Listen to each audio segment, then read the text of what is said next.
PCS गुरुजी channel पर आप सभी का स्वागत है। आज हम लोग सिलेबस के बारे में जानते हैं, सीसैट के बारे में, क्योंकि हमें मालूम होता है कि जीएस के बारे में अगर हम बात करें तो प्रीलिम्स में दो एग्ज़ाम्स होते हैं। चाहे हम यूपीएससी के एग्ज़ाम की बात कर लें, चाहे हम यूपी पीसीएस की बात कर लें, तो दोनों में दो पेपर्स होते हैं। GS1 जिसमें आपके जीएस से रिलेटेड कंटेंट पूछे जाते हैं, वहाँ से क्वेश्चन होते हैं, और GS2 जो होता है जिसमें सीसैट आता है। उसी सीसैट से रिलेटेड आज पहले उसके सिलेबस के बारे में जानेंगे, फिर 1 बाय 1 करके हम उसके सिलेबस को कवर करेंगे। ठीक है, तो आज हम लोग चल रहे हैं जानने के लिए कि हमारा सिलेबस सीसैट में क्या क्या आ सकता है। ठीक है, तो उस बेसिस पे ज़रा देखते हैं अपना सिलेबस। तो देखिए, जैसा कि हमने यहाँ पे लिख रखा है कि ये है अपना, ठीक है। हम यूपीएससी के बारे में ही हम बात करने चल रहे हैं कि यूपीएससी में क्या होने वाला है, क्या क्या सिलेबस आएगा। तो उसमें क्या होता है, बेसिकली क्या होता है कि हमें रीजनिंग, मैथ्स और इंग्लिश कॉम्प्रिहेंशन से रिलेटेड क्वेश्चंस पूछे जाते हैं। ठीक है, तो उसमें क्या होता है कि रीजनिंग से अप्रॉक्स 25 क्वेश्चंस पूछे जाएंगे, मैथ से 25 क्वेश्चंस रहेंगे, और 30 क्वेश्चंस जो रहेंगे वो इंग्लिश से रहेंगे, जिससे कॉम्प्रिहेंशन से क्वेश्चंस आते हैं। जैसा कि हम लोग जानते ही हैं कि ये मिलकर के टोटल 80 क्वेश्चंस होते हैं। तो जब हम यूपीएससी सीसैट की बात कर लेते हैं तो वहाँ पे टोटल नंबर ऑफ क्वेश्चंस जो होंगे वो 80 क्वेश्चंस होंगे। ठीक है, और 1 क्वेश्चंस कितना कैरी करेगा, 1 क्वेश्चंस जो है वो 2.5 मार्क्स कैरी करेगा। ठीक है, तो इस तरीके से हमें पता चला कि टोटल जो मार्क्स होंगे 80 क्वेश्चंस के वो रहेंगे 200 मार्क्स। ठीक है, तो अब देखते हैं सिलेबस के बारे में कि क्या क्या है। First one is reasoning. तो रीजनिंग में ये आपके कुछ टॉपिक्स हैं जिन्हें आपको डिस्कस करना पड़ेगा, देखना पड़ेगा। ठीक है, तो यहां से अगर हम बात करें तो क्या क्या होगा, जैसे देखिए, अब हम बात करें क्यूब एंड डाइस की। तो जब क्यूब और डाइस की बात कर रहे होते हैं तो इसमें क्या होगा कि कुछ फेसेस बना करके दे दिया जाएगा इस टाइप से। ठीक है, और आपने देखा ही होगा पासे जिसे कहा जाता है। ठीक है, इसे कहेंगे घन और पासा। ठीक है, तो यहाँ से क्वेश्चंस आते हैं, कोई क्यूब है उसको रंग दिया जाए, कलर्ड कर दिया जाए, फिर उसे कट किया जाएगा तो कितने फेसेस पे कलर रहेंगे, नहीं रहेंगे, इस टाइप के जो क्वेश्चंस होंगे वो हमारे क्यूब एंड डाइस वाले चैप्टर से हो जाएंगे। कैलेंडर में क्या है, कैलेंडर में आपसे पूछा जा सकता है कि मान लीजिए अगर हम बात करें कि 2 अक्टूबर 2021 को कौन सा डे रहा होगा, इसके बारे में इस टाइप से, या क्वेश्चन पूछ लिया जाए कि आज वेडनेसडे है, फला तारीख को वेडनेसडे है, तो आने वाले 3-4 महीनों बाद इस तारीख को कौन सा डे होगा, इस टाइप से क्वेश्चंस आपके कैलेंडर में पूछे जाएंगे। कोडिंग एंड डिकोडिंग की बात कर लें तो इसमें क्या होता है, केवल और केवल अगर हम देखें अपने सिलेबस के अकॉर्डिंग तो कोडिंग एंड डिकोडिंग में हमें अल्फाबेटिकल सीरीज पूरी लर्न करनी पड़ेगी। A B C D करके हम इनको मार्क करेंगे, 1 2 3 4 करके इनकी प्लेस वैल्यू देखेंगे, फिर उसके अकॉर्डिंग क्वेश्चंस करेंगे। डायरेक्शंस में क्या होता है कि कोई पर्सन किसी पर्टिकुलर स्थान से निकल करके क्या करेगा, आगे जाएगा। ठीक है, और फिर फाइनल अपने डेस्टिनेशन पे पहुंच जाएगा। फिर वहां पे क्या होगा, उस केस में अगर देखा जाए तो फाइनल आपसे डिस्टेंस पूछा जा सकता है कि फाइनल डेस्टिनेशन पे जब पहुंच गया तो जहां से वो ओरिजिनेट किया था चलना, तो वो किस डायरेक्शन में है, या ओरिजिनेट जहां से वो चला था अब फाइनल डेस्टिनेशन किस डायरेक्शन में पड़ेगा, इस टाइप के क्वेश्चंस आपको डायरेक्शन में देखने को मिलेंगे। और सीरीज की बात कर ली जाए तो हो सकता है वो अल्फाबेटिकल सीरीज हो सकता है वो न्यूमेरिक सीरीज हो, वो डिपेंड करेगा क्वेश्चन के पैटर्न पे। हम देखेंगे प्रीवियस ईयर क्वेश्चंस में, आज हम लोग डिस्कस भी करेंगे कि आखिर किस टाइप के क्वेश्चंस हमारे एग्जाम में पूछे जाते हैं। ब्लड रिलेशन की बात कर ली जाए तो जैसे मान लीजिए ABCD करके दे दिया जाए, आपको कोई भी व्यक्ति किसी इमेज को देख करके बोले कि इस व्यक्ति से उस व्यक्ति का फलाना रिश्ता है, तो मेरा किस तरीके से रिश्ता होगा। आपने क्वेश्चन इस टाइप के देखे होंगे, हालांकि हम लोग जब क्वेश्चन डिस्कस करेंगे तो उसमें भी देख लेंगे। ठीक है, तो ऑर्डर एंड रैंकिंग में क्या होता है कि जैसे मान लीजिए कोई व्यक्ति है वो लेफ्ट साइड से 25वें पोजीशन पे है, टोटल नंबर ऑफ जो पर्सन्स हैं किसी में 40 हैं, तो बताइए इसके राइट एंड से कौन सी पोजीशन होगी। इस टाइप से जो क्वेश्चंस देखने को मिलेंगे वो ऑर्डर एंड रैंकिंग में मिलेंगे। मे बी यहाँ पे आपको देखने को मिल जाए कि फ्लोर वाइज, फ्लोर बेस्ड आपको क्वेश्चंस देखने को मिल सकते हैं, या फिर ऐसा भी हो सकता है कि आपसे इन फ्लोर के अकॉर्डिंग ऑक्यूपेशन भी दे दिया जाए, ब्लड रिलेशन भी दे दिया जाए टफ करने के लिए। ठीक है,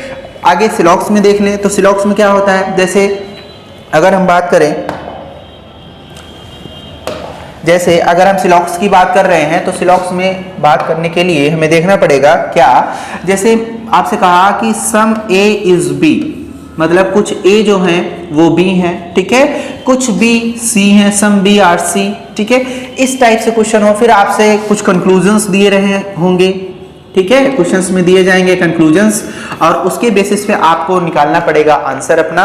और इस टाइप से जो भी क्वेश्चन आप देखेंगे वो सिलॉक्स में आएंगे, जिसे सिलोजिज्म भी कहा जाएगा। क्लियर। आगे काउंटिंग ऑफ फिगर, उसमें क्या होगा, जैसे मान लीजिए कि कोई एक ट्रायंगल बना दिया जाए, इसमें पार्टीशन कर दिया जाए इस टाइप से। अब आपसे पूछ जाए how many number of triangles present in this figure, ठीक है, तो आपसे ये भी पूछा जा सकता है। या कोई इस तरीके से आपको रेक्टेंगल मिल जाए, रेक्टेंगल को भी कई शेप में डिवाइड कर दिया जाए, तब आपसे पूछ ले स्क्वायर के बारे में, नंबर ऑफ रेक्टेंगल के बारे में, ठीक है। तो इस टाइप से जो क्वेश्चंस देखने को मिलेंगे वो आपको काउंटिंग फिगर्स में आ जाएंगे, टोटल कितने हैं। आगे पजल्स एंड सिटिंग अरेंजमेंट में आपको पता ही होगा कि पजल में क्या होगा, यही आपका ब्लड रिलेशन हो जाएगा, आपका ऑर्डर एंड रैंकिंग, इन दोनों को मिक्स करके जो क्वेश्चन बनेंगे वो पजल में आएंगे। सिटिंग अरेंजमेंट में इसमें क्या होता है, सर्कुलर अरेंजमेंट आपसे पूछा जाएगा, जैसे कोई पर्सन फेसिंग इनसाइड है या कुछ आउटसाइड भी देख सकते हैं। इस टाइप से जो क्वेश्चंस आपको देखने को मिलेंगे वो आपको इसमें मिलेंगे, पजल और सिटिंग अरेंजमेंट में देखने को मिलेंगे। आगे बढ़ जाते हैं डिसीजन बेस्ड क्वेश्चंस। इसमें क्या होता है, कुछ स्टेटमेंट्स ऐसे गिवन होते हैं,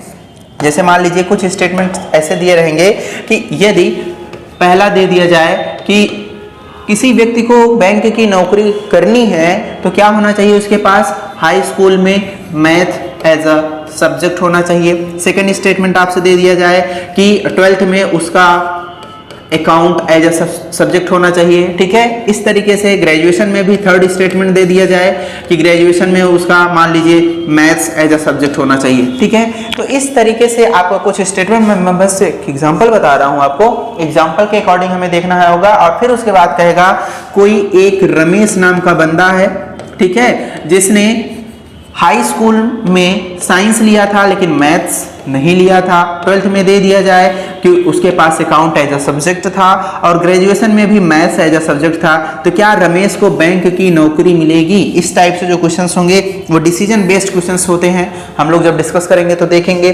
सिंबल चेंज, इसमें क्या होता है कि सिंबल चेंज हो जाते हैं। जैसे मान लीजिए कि 4 बॉक्स आपको इस तरीके से दिए रहेंगे और आपसे पूछ लिया जाएगा इसमें क्या आएगा, तो इस टाइप से क्वेश्चंस आप कह सकते हैं। तो फाइनल यहाँ पे पूछ ले और आपको ऑप्शंस गिवन रहेंगे 4, ठीक है, तो यहाँ से देखने को मिलेगा, तो वो आ जाएगा आपका सिंबल चेंज वाले पे। आगे अल्फाबेटिकल सीरीज आप देख पा रहे होंगे, तो अल्फाबेटिकल सीरीज में क्या होता है, मान लीजिए आपको ए दिया हो, सी दिया हो, ई दिया हो, आगे क्वेश्चन मार्क लगा हो, आपसे पूछ सकता है कि नेक्स्ट टर्म कौन सा आएगा, तो इस टाइप से जो अल्फा न्यूमेरिक सीरीज हो जाएगी, ठीक है। में भी दोनों को कंबाइन करके दे दिया जाए, यहाँ पे मान लीजिए यहाँ पे 4 दे दिया जाए, यहाँ पे 9 दे दिया जाए, यहाँ पे आपको 16 दे दिया जाए, आप पूछ ले तो आप ऑप्शन के अकॉर्डिंग देख लेंगे। यहाँ पे देखिए 2 का स्क्वायर है, 3 का स्क्वायर है, ये 4 का स्क्वायर है, आगे 5 का स्क्वायर वाला होगा। तो इस तरीके से हम एलिमिनेशन बाय मेथड से भी हम करेंगे ऑप्शंस के अकॉर्डिंग, ठीक है। चलिए आगे बढ़ते हैं थोड़ा सा।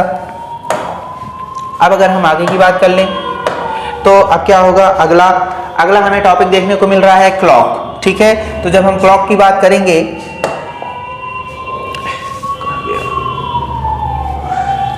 जब हम क्लॉक की बात कर रहे होंगे तो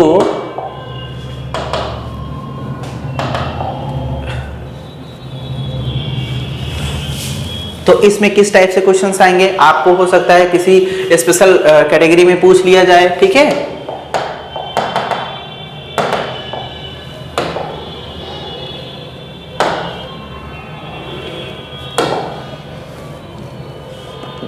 तो जैसे मान लीजिए आपको कुछ क्वेश्चंस हो कि मान लीजिए एक व्यक्ति एक मिरर में एक शीशे में देखता है कि अभी 11:40 हो रहा है, तो उसके बाद क्या होगा, ठीक है। तो 11:40 हो रहा हो तो अगर मिरर में देखे तो वही टाइम कौन सा टाइम होगा, रियल टाइम आपसे पूछा जा सकता है। इस टाइप के जो क्वेश्चंस होंगे वो आपको क्लॉक में देखने को मिलेंगे, ठीक है। मिसिंग नंबर में क्या होगा, एक सीरीज दी गई रहेगी और उस सीरीज में हमें देखना पड़ेगा कि कौन से क्वेश्चंस हैं जो हमसे पूछे जाएंगे। 1, 5, 9 इस टाइप से रहेगा, आगे क्वेश्चंस मार्क रहेंगे, ठीक है। तो आगे बढ़ते हैं थोड़ा सा।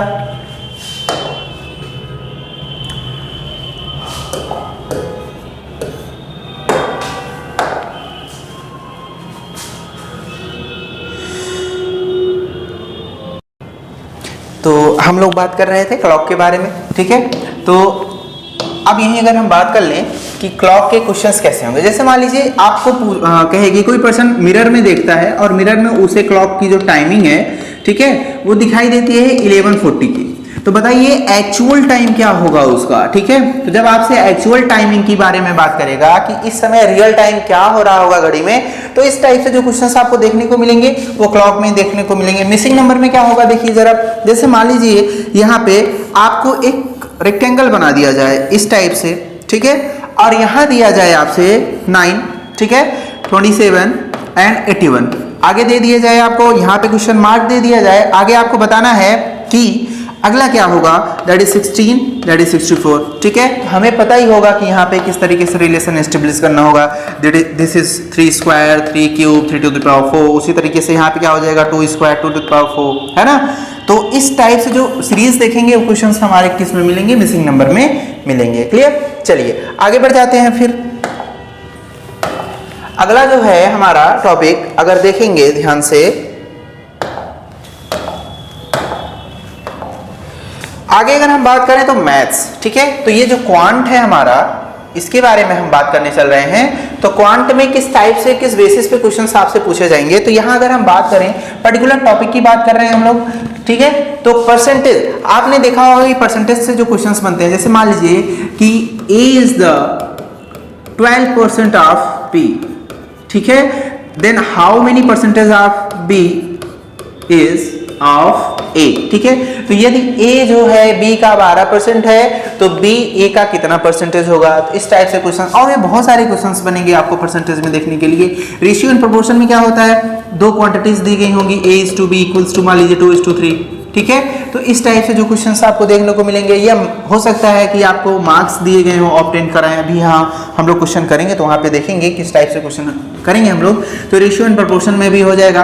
प्रॉब्लम ऑन एजेस में किस टाइप से क्वेश्चन होगा कि कोई व्यक्ति आज उसकी एज इतनी है, A की एज मान लीजिए 20 ईयर है, B की एज उतनी ही होगी 2 साल पहले जितनी B की एज आज से 2 साल बाद होगी, अगर B की एज A की वर्तमान आयु की इतना है। इस टाइप से जो क्वेश्चंस होंगे वो प्रॉब्लम ऑन एजेस वाले टॉपिक में कवर किए जाएंगे। एवरेज में क्या होगा, नंबर ऑफ क्वांटिटीज आपको गिवन होंगी, अलग अलग उनका आपको एवरेज निकालना पड़ेगा, ठीक है। जैसे कोई भी एक ग्रुप में शामिल हो जाए, मान लीजिए कि 30 स्टूडेंट्स की स्ट्रेंथ में जो उनकी एवरेज एज थी वो 17 ईयर थी, जब टीचर भी उसमें शामिल हो जाता है तो उनकी एवरेज एज 0.5 बढ़ जाता है, तो बताइए टीचर की एज क्या होगी। इस टाइप से जो क्वेश्चंस होंगे वो आपके एवरेज में देखने को मिलेंगे।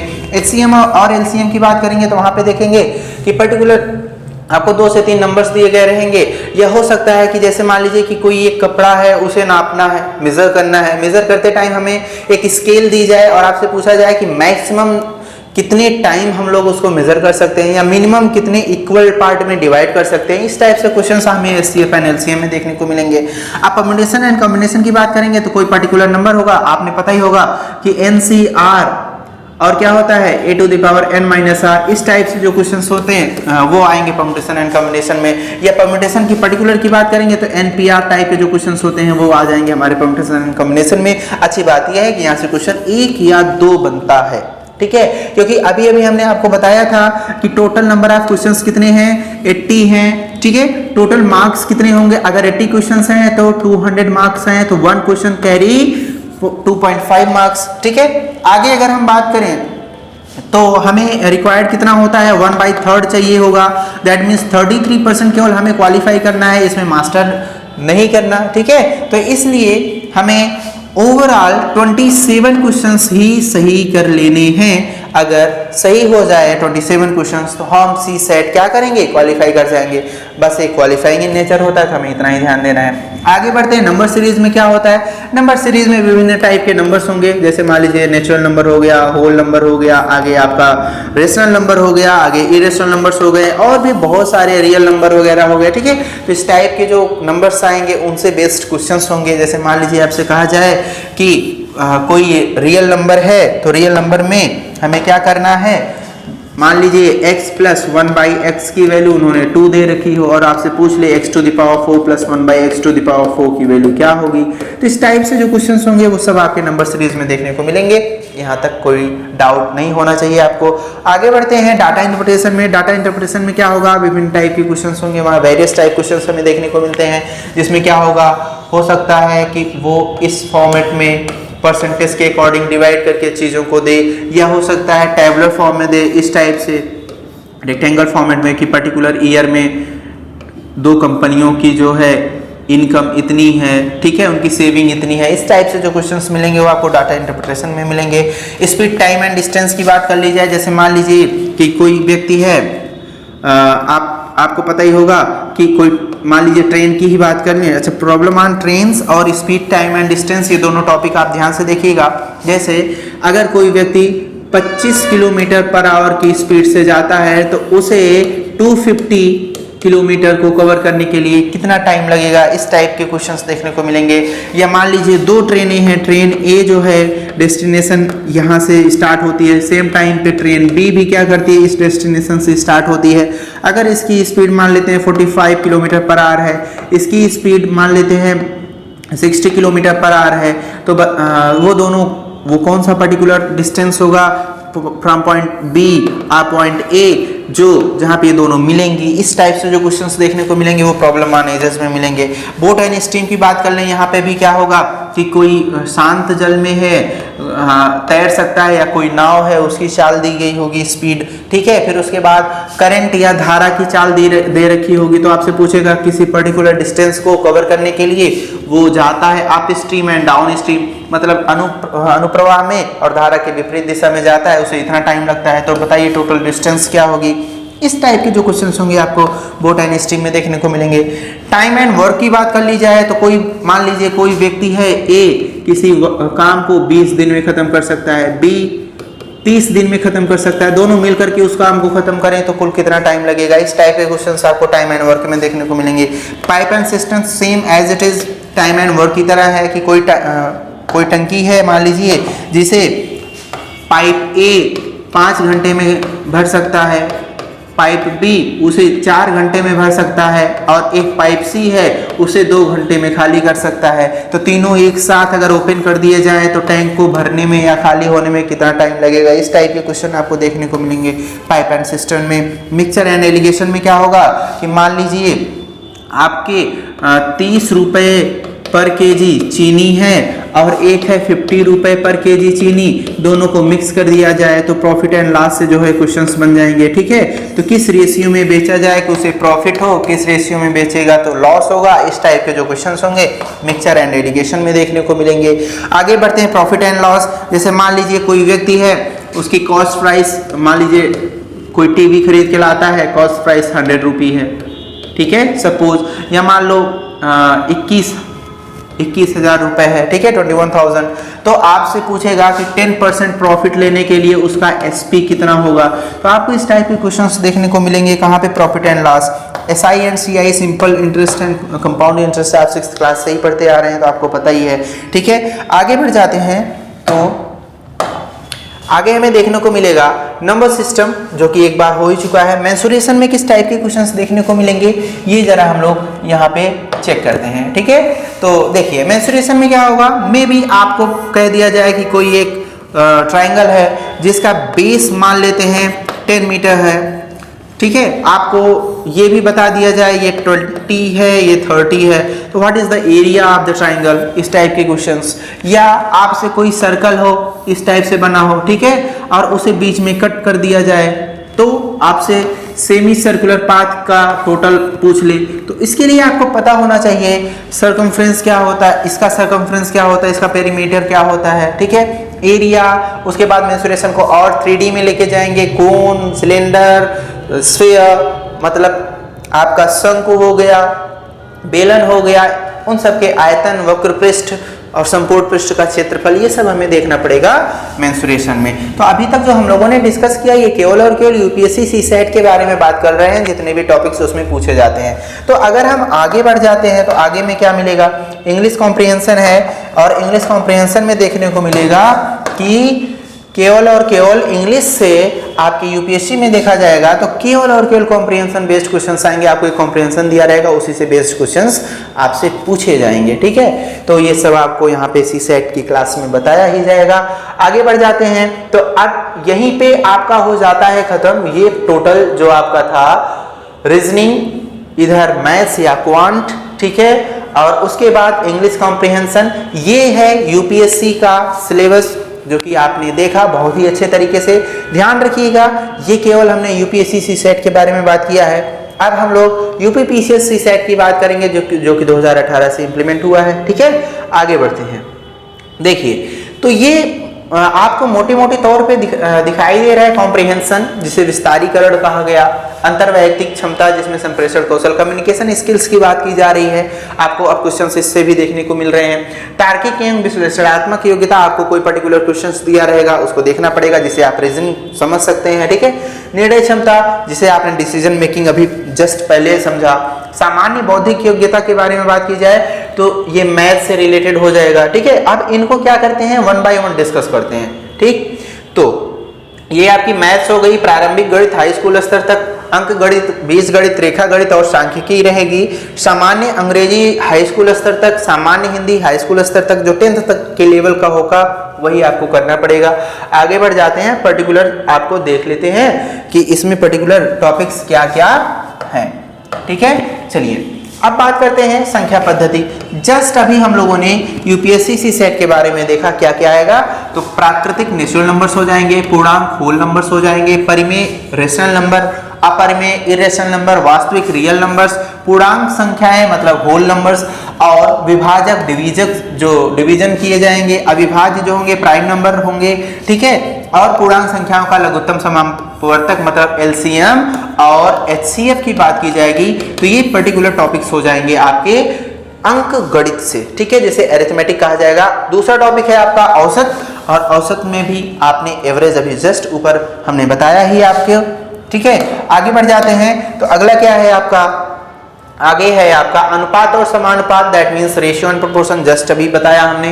प्रतिशत मींस परसेंटेज, क्वेश्चंस भी अभी हमने आपसे डिस्कस कराए।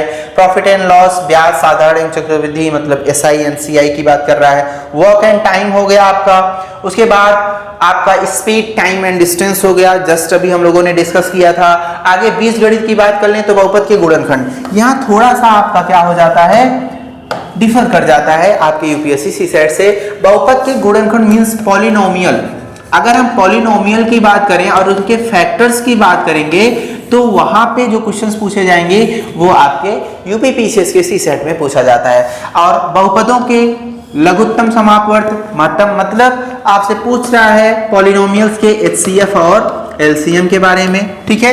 आगे आपसे पूछ रहा है कि शेषफल प्रमेय, रिमाइंडर थ्योरम जिसे बोला जाता है, सरल युगपत समीकरण, क्वाड्रेटिक इक्वेशन, ये द्विघात समीकरण, ये सारे क्वेश्चंस आपसे पूछे जाते हैं। तो ये सिलेबस रहा आपका यूपीपीसीएस के मैथ्स का। आगे बढ़ते हैं समुच्चय सिद्धांत, जिसे सेट थ्योरी भी बोला जाता है। तो सेट थ्योरी की बात कर रहे हैं, उसमें समुच्चय जिसे सेट बोलेंगे, ठीक है, उप समुच्चय सबसेट हो जाएगा, उचित, प्रॉपर, रिक्त, इम्पटी या नल, समुच्चयों के बीच संक्रियाएं जो ऑपरेशन इन बिटवीन सेट्स होते हैं। और ये आपको अलग अलग दिया गया है, और वेन डायग्राम, इस टाइप के क्वेश्चंस भी अब आपके यूपीपीसीएस के सीसेट क्वेश्चंस में देखने को मिलते हैं, ठीक है। आगे बढ़ते हैं तो अगला क्या है, अगला है त्रिभुज, आयत, वर्ग, समलंब। इसके बारे में थोड़ा सा डिस्कस कर लेते हैं, ठीक है। तो देखिए ये हो गया ट्रायंगल। ट्रायंगल से जितने भी क्वेश्चंस बन सकेंगे वो आपके आएंगे। हाई स्कूल लेवल उनका रहेगा, हाई स्कूल का। आयत की, रेक्टेंगल की बात करें, वर्ग, स्क्वायर हो जाएगा। समलंब चतुर्भुज जिसे हम आपको क्या कहेंगे समलंब चतुर्भुज की अगर बात कर ली जाए तो ट्रेपेजियम बोला जाता है इसे, ठीक है। और वृत्त की रचना मींस सर्कल्स की बात कर ली जाए और उनकी क्वालिटी के बारे में और उनसे रिलेटेड जो थ्योरम्स होंगी, उनके पेरीमीटर की बात कर ली जाए, उनके एरियाज की बात कर ली जाए, तो ये भी क्वेश्चंस आपके यूपीपीसीएस सीसेट में पूछे जाते हैं। आगे जस्ट बढ़ते हैं, अगला क्या हो जाएगा आपका गोला मींस स्फीयर, समकोणिक, वृत्ताकार, बेलन। इसके बारे में डिस्कस कर लेते हैं जरा। देखिए जब हम बात कर रहे होंगे स्फीयर की, तो यहाँ से एरिया सर्कमफ्रेंस की बात कर ली जाएगी, ठीक है। टोटल सरफेस एरिया कितना होगा, उसका वॉल्यूम कितना होगा। इसी तरीके से रेक्टेंगुलर, सर्कुलर, आपका सिलेंडर, ऐसे ही रेक्टेंगुलर, सर्कुलर, कोन, आगे घन के आयतन मीन्स कि क्यूब एंड क्यूबाइड, उसके पृष्ठ क्षेत्रफल सरफेस एरिया की बात कर ली जाएगी। तो ये सारे पर्टिकुलर टॉपिक्स आपके यूपीपीसीएस में पूछे जाएंगे। आगे बढ़ जाते हैं। सांख्यिकी की बात कर ली जाए तो वही हमने अभी जस्ट डिस्कस किया था कि आपका जो टेबुलर फॉर्मेट होता है, विभिन्न डाटा इंटरप्रिटेशन जिसे कह सकते हैं, स्टैटिस्टिक्स इसको इंग्लिश में कहा जाएगा, तो उनके संग्रह से रिलेटेड कलेक्शन ऑफ डाटा और उनके वर्गीकरण, क्लासिफिकेशन, उनकी फ्रीक्वेंसी के बारे में बात कर ली जाए, उनके टेबुलर फॉर्मेट की बात कर ली जाए, तो ये विभिन्न चीजें देखने को मिल रही हैं और ये सब हम लोग क्या करेंगे, डिस्कस करेंगे। मीडियन, मोड एंड आप देख ही रहे फ्रीक्वेंसी की बात हो रही है, ठीक है। तो यहाँ पे ये सिलेबस आपको जानना बहुत ही जरूरी है। आगे बढ़ जाते हैं। General English up to class 10th level की आएगी। क्या क्या आएगा इसको जरा डिस्कस कर लेते हैं। तो क्या है, कॉम्प्रिहेंशन से बेस्ड आएगा ही आएगा। आपको एक कॉम्प्रिहेंशन गिवन होगा, उससे रिलेटेड आपसे क्वेश्चन पूछेगा, ठीक है। ऐसा इंग्लिश के साथ आगे active voice and passive voice, इसकी बात भी की जाएगी। पार्ट्स ऑफ स्पीच की बात की जाए, जिसमें नाउन, प्रोनाउन, एडजेक्टिव, एडवर्ब, जो भी 8 हैं वो सबके सब आपसे पूछे जाएंगे। ट्रांसफॉर्मेशन ऑफ सेंटेंस आपसे सिंपल दिया रहेगा, आपको कॉम्प्लेक्स में पूछ लेगा। कॉम्प्लेक्स दिया रहेगा, आपसे सिंपल करने को कह देगा। डायरेक्ट इनडायरेक्ट नरेशंस तो आप जानते ही हैं। तो ये पर्टिकुलर टॉपिक इंग्लिश से जो पूछे जाएंगे ये हो गए, ठीक है। चलिए आगे बढ़ जाते हैं। तो अगला क्या हो जाएगा हमारा, अगला टॉपिक है पंक्चुएशंस एंड स्पेलिंग्स। आपसे गिवन स्पेलिंग्स पूछी जाएगी, आपसे पंक्चुएशंस, आपको सेंटेंस गिवन होगा, उसमें एरर डिटेक्शन करना पड़ेगा। वर्ड्स मीनिंग पूछी जाएगी कि इसका मतलब क्या होगा, 2 से 3 क्वेश्चंस रहेंगे। वोकैबुलरी एंड यूजेस की बात कर ली जाए तो आपसे वोकैब्स भी पूछी जाएंगी, अच्छी खासी इडियम्स, फ्रेजेस भी दिए रहेंगे। फिल इन द ब्लैंक्स होगा, जिसे क्लोज टेस्ट के फॉर्मेट की बात कर ली जाए। अब आ जाते हैं हिंदी के बारे में। तो हिंदी में क्या होगा, उसके विराम चिन्हों के बारे में पूछा जाएगा और फिर उसकी बात कर ली जाए। हिंदी वर्णमाला से रिलेटेड, जैसे मान लीजिए किसी भी पर्टिकुलर लेटर की बात कर रहा होगा, किसी अक्षर की बात कर रहा होगा और उससे पूछेगा, जैसे क का उच्चारण स्थान आपसे पूछ लेगा, ठीक है। शब्द रचना से रिलेटेड क्वेश्चंस होंगे, वाक्य रचना से होगा, शब्द रूप होगा, संधि होगा, समास होगा और क्रिया होगी, अनेकार्थी शब्द होंगे, होमोनिम्स जिसे बोला जाएगा, विलोम, एंटोनिम्स हो जाएगा, पर्यायवाची शब्द की बात कर ली जाए, सिनोनिम्स हो जाएगा, फ्रेजेस एंड इडियम्स की बात कर ली जाए। तो ये पर्टिकुलर टॉपिक्स आपको देखने को मिलेंगे और सब का सब आपको क्लास में डिस्कस कराया जाएगा। आज केवल आप सिलेबस के बारे में खूब अच्छे से समझ लें, जान लें, ठीक है। तो अब जरा देखते हैं कि तत्सम और तद्भव, ये भी आपसे पूछा जाएगा। कोई गिवन वर्ड होगा और आपको उसे सही करने के लिए कहेगा, या तद्भव भी पूछ लेगा। देशज जो हमारे यहाँ का ओरिजिनल है, विदेशी जो बाहर से आ गया, जैसे हम आपसे एक क्वेश्चन पूछते हैं, चाकू, चाकू कहाँ का वर्ड है बताइएगा, आलू कहाँ का वर्ड है। तो ये सब वर्ड्स जो विदेश से आकर के हमारे डेली टू लाइफ में यूज होने लगे हैं वर्ड्स, तो ये पूछे जाते हैं। वर्तनी, कोई भी वर्ड दिया गया स्पेलिंग से रिलेटेड, ठीक है, तो ये स्पेलिंग वाला मैटर हो गया। अर्थबोध क्या होगा कि एक स्टेटमेंट दिया रहेगा, उसे समझने के लिए कहा जाएगा, ठीक है। हिंदी भाषा के प्रयोग में होने वाली अशुद्धियाँ, ठीक है, और उत्तर प्रदेश की मुख्य बोलियाँ, जो कि बोलियाँ आपको पता ही है, पूछा जाता है। तो ये रहा आपका डिटेल्ड सिलेबस और यहीं पे आपका ये सिलेबस वाला पैटर्न खत्म होता है। कोई भी डाउट होगा तो कमेंट सेक्शन में जा करके आप पूछ सकते हैं। Thank you all. अब इसके बाद हम देखते हैं पर्टिकुलर देखेंगे क्वेश्चंस के बारे में, ठीक है। चलिए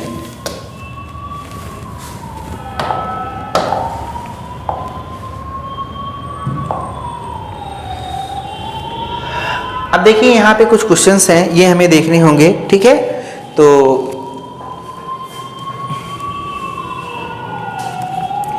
देखिए आपका जो पहला क्वेश्चन है ये क्या है, इसको जरा ध्यान से देखते हैं, ठीक है। तो ये जो पहला क्वेश्चन है ये आपका कह रहा है कि यदि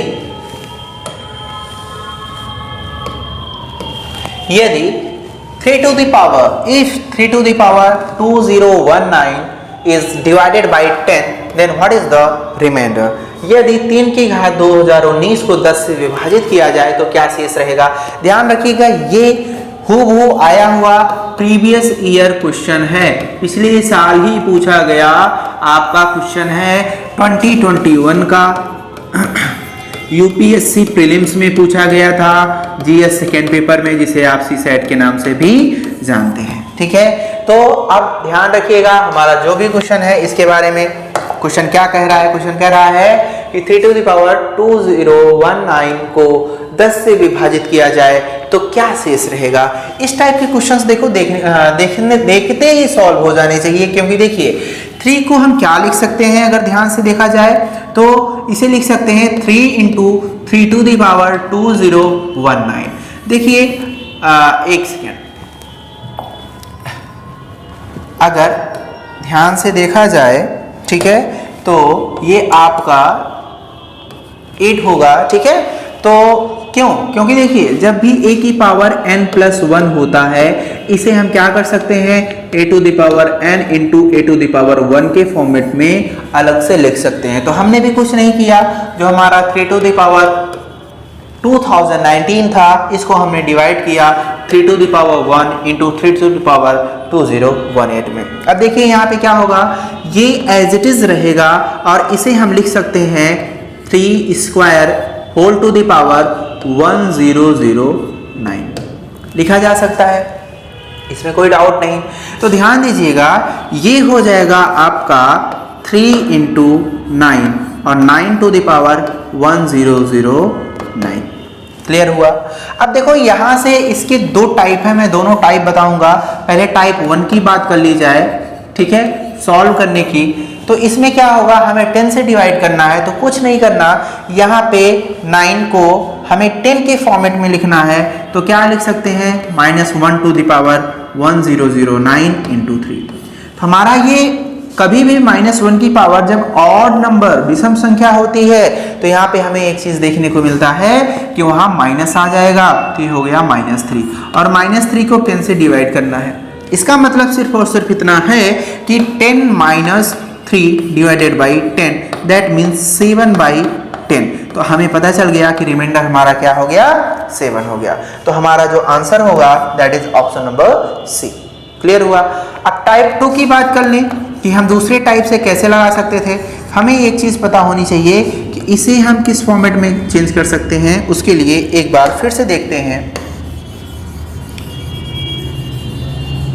देखिए, अगर हम इसकी बात कर रहे हैं तो हम 9 टू द पावर 1 की बात करें, that is 9 to the power 2 की बात करें, that is 81, 9 to the power 3 की बात करें, दैट इज 7 to 9, ठीक है, और 9 टू द पावर 4 की बात करेंगे तो अगेन क्या आ जाएगा, लास्ट में 1 ही आएगा। ठीक है, तो देखो क्या समझ में आ रहा है कि जब भी 9 की पावर इवन नंबर सम संख्या है तो लास्ट में यूनिट डिजिट 1 आ रहा है ना, और जब ऑड नंबर है तो लास्ट में यूनिट डिजिट 9 आ रहा है। इसका मतलब ये है कि कोई भी नंबर एज इट इज, मान लो 19 को 10 से डिवाइड करें तो हमारा रिमाइंडर क्या मिलेगा, 9 मिलेगा।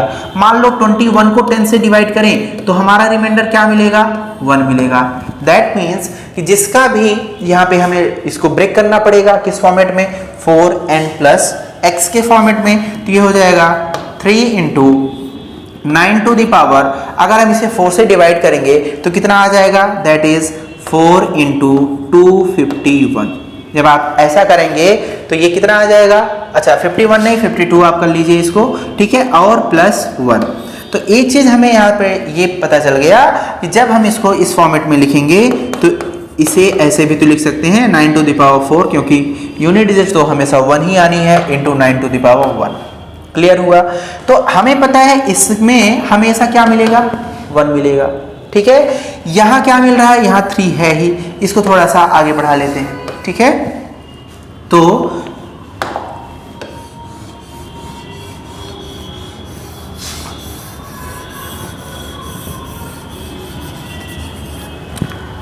अब अगर हम बात करें कि ये हमारे पास है 3 into 9 to the power 4 into 9 to the power 1। ठीक है, ये हमारे इजी हो जाएगा हमारे लिए। हमें पता है जब यहाँ पे 1 होगा तो रिमाइंडर हमें क्या मिलेगा, 1 मिलेगा। यहाँ पे क्या है, 3 है, यहाँ पे क्या है, 9 है। तो ये हो जाएगा 9 3 27, और हमें पता है 27 को डिवाइड करेंगे 10 से तो क्या मिलेगा, दैट इज 7। क्लियर हुआ? तो हमारे पास 2 मेथड्स हो गए और उसे सॉल्व करने का ये तरीका हो गया। चलिए नेक्स्ट क्वेश्चन की तरफ बढ़ जाते हैं। तो हमारा जो नेक्स्ट क्वेश्चन होगा उसकी बात करते हैं।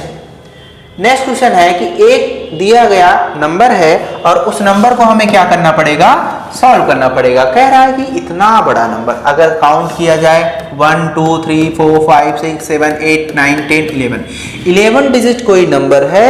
कह रहा है if the number is divided by 7, if the number is complete divided by 7 and remainder is 0, then find the value of p।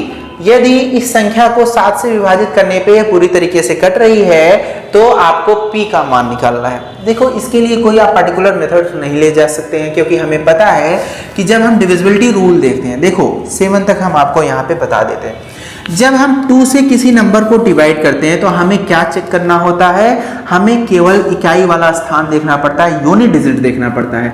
जैसे मान लो हम कहें 1002 है, क्या ये नंबर 2 से डिविजिबल है? तो हम कहेंगे जो भी नंबर क्या हो, इवन मीन्स सम हो, तो वह क्या हो जाएगा, 2 से डिवाइड हो जाएगा।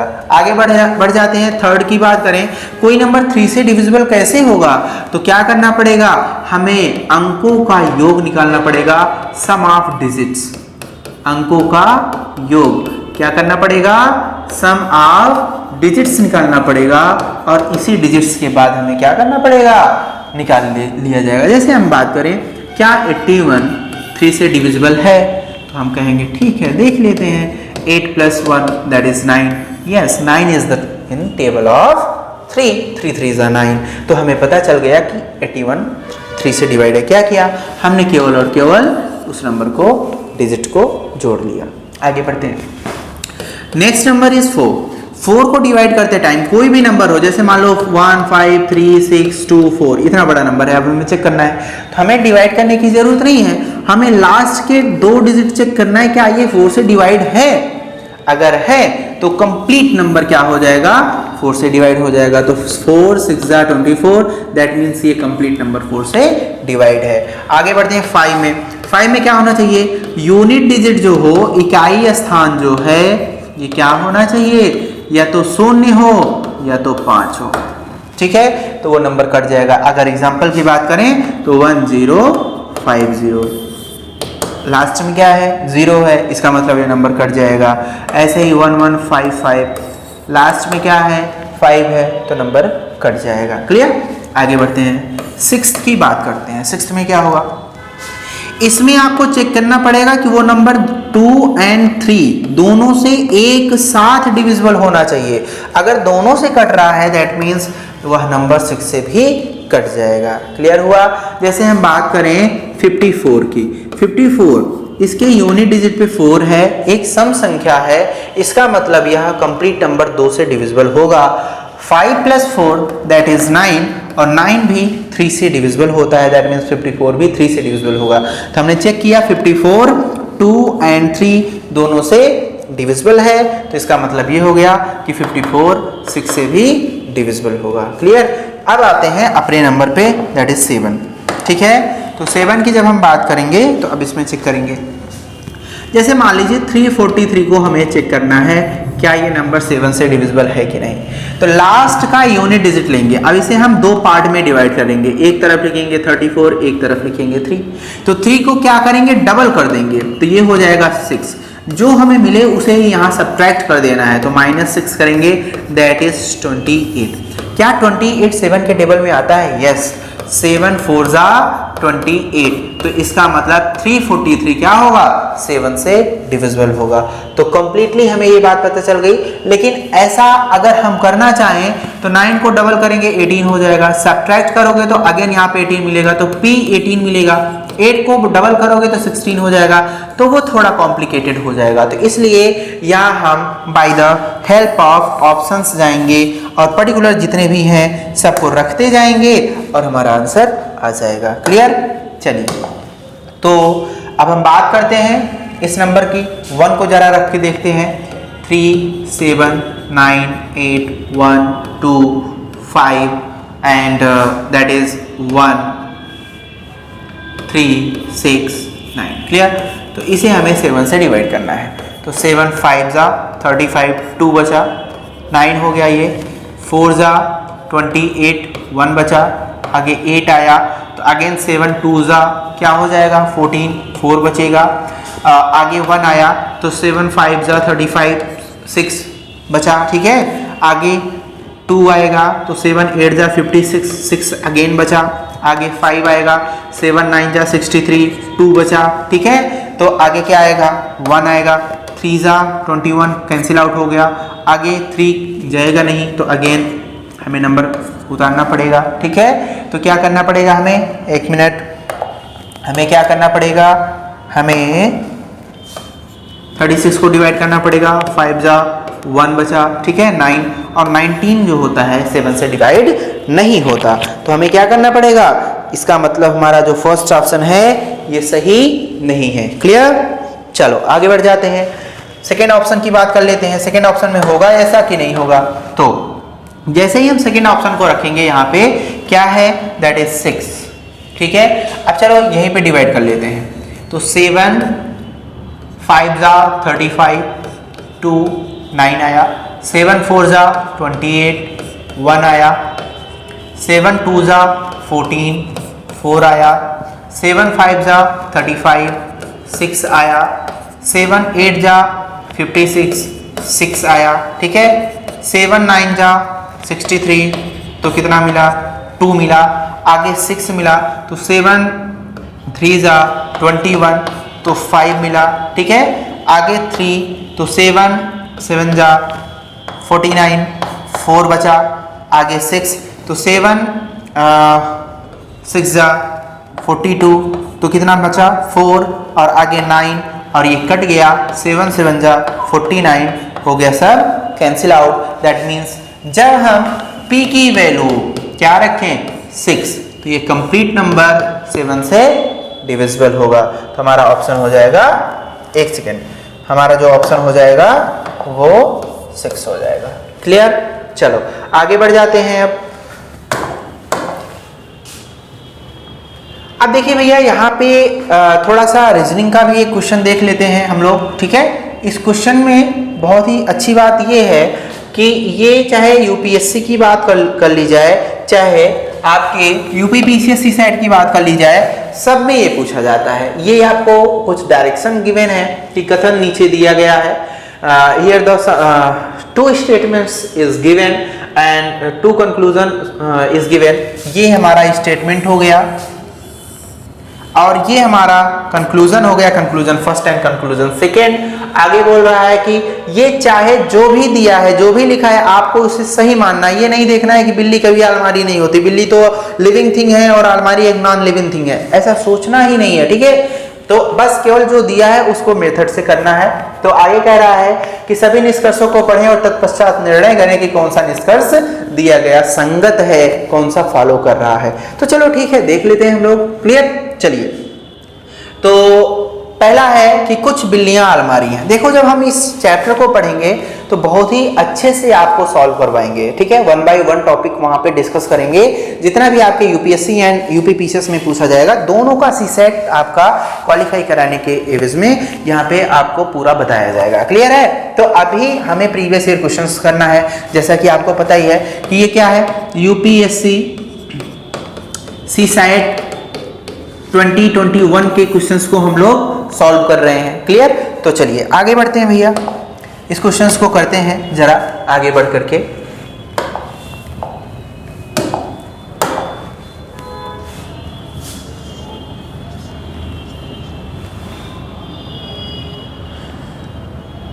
चलिए आ जाते हैं अपने क्वेश्चन पे।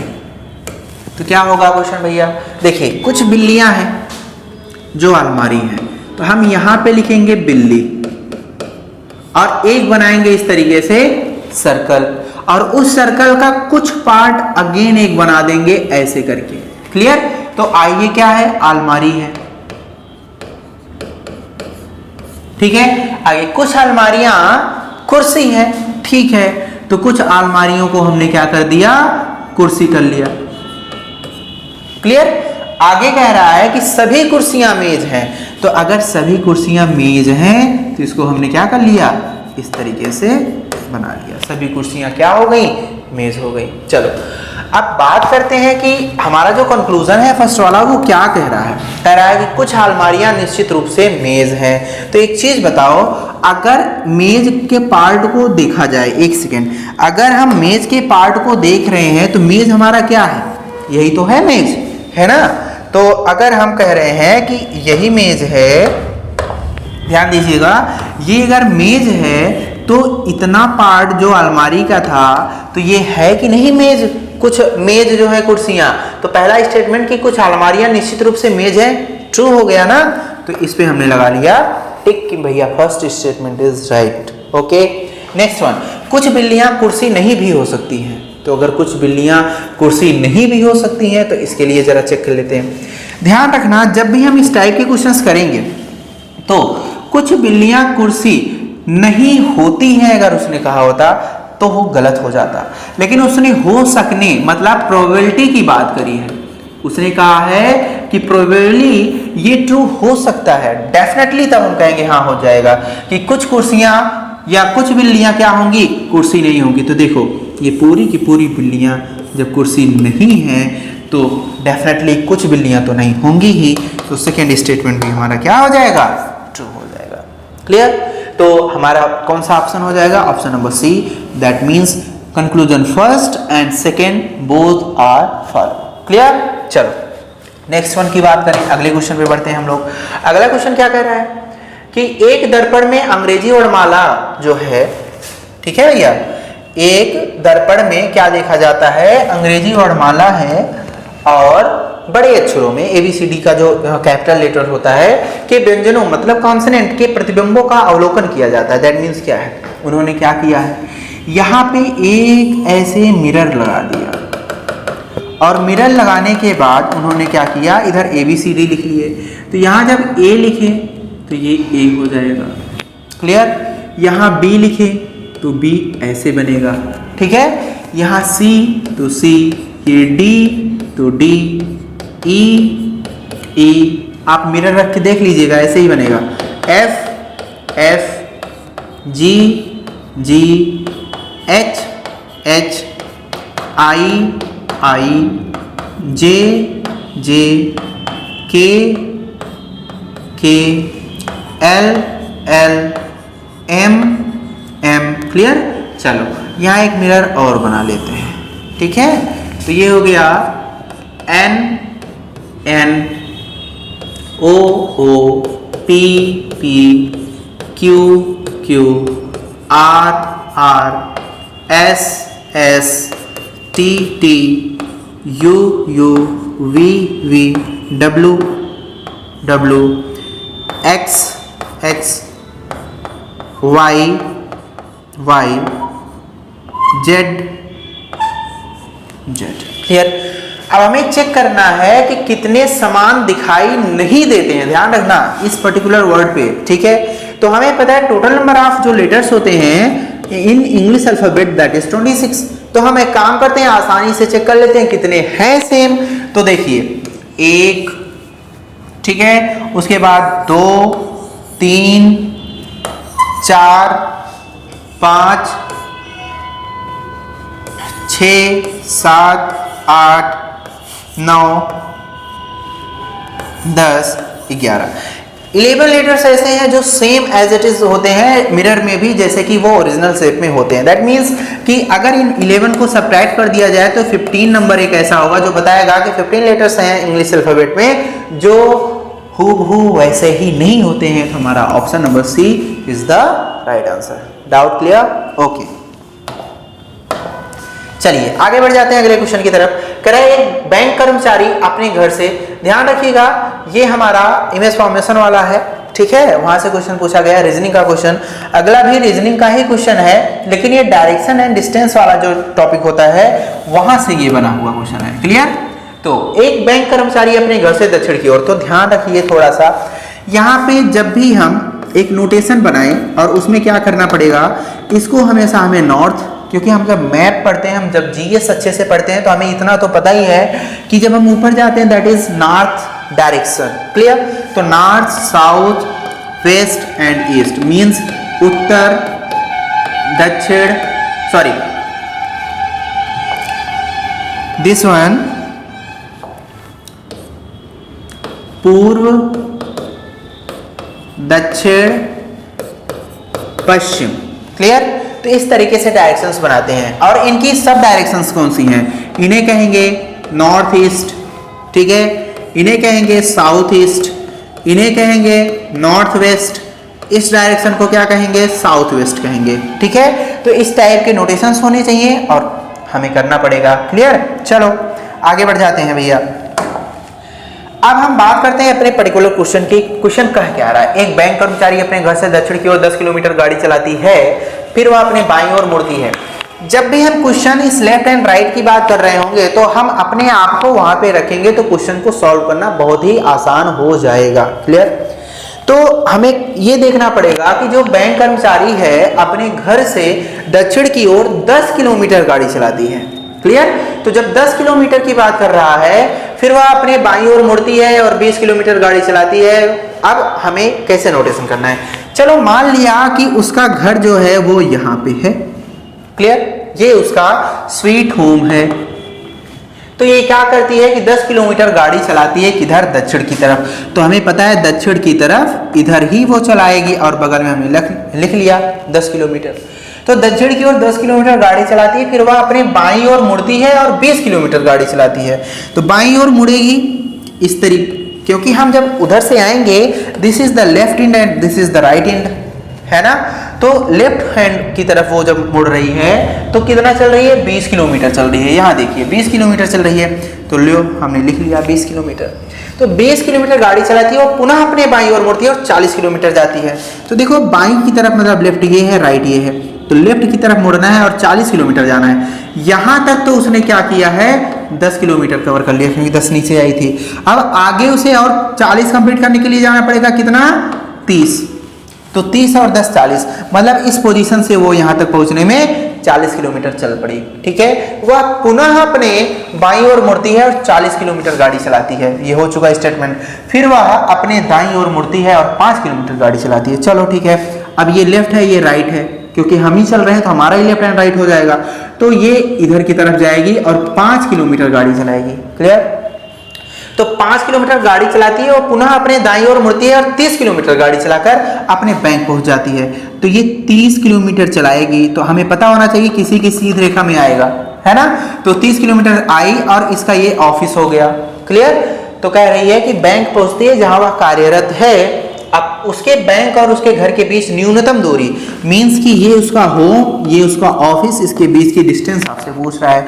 That means this one 20, this one 5, तो दोनों मिक्स हो गए तो 25। क्लियर? तो हमारा option number B is the right answer. Clear? आगे बढ़े, चलो नेक्स्ट क्वेश्चन की तरफ बढ़ते हैं। नेक्स्ट क्वेश्चन क्या कह रहा है? अगला क्वेश्चन है कि एक महिला उत्तर की ओर 12 किलोमीटर दौड़ती है। ठीक है, चलो दौड़ा लेते हैं इनको। एक महिला उत्तर की ओर 12 किलोमीटर दौड़ती है, फिर वह दक्षिण की ओर 6 किलोमीटर, पहले इनको दौड़ाते हैं। तो उत्तर की तरफ जाना है, ये इनका पॉइंट रहा जहां से ये स्टार्ट कर रही हैं। ठीक है, तो 12 किलोमीटर ये उत्तर की तरफ जाएंगी, चला दिया हमने 12 किलोमीटर।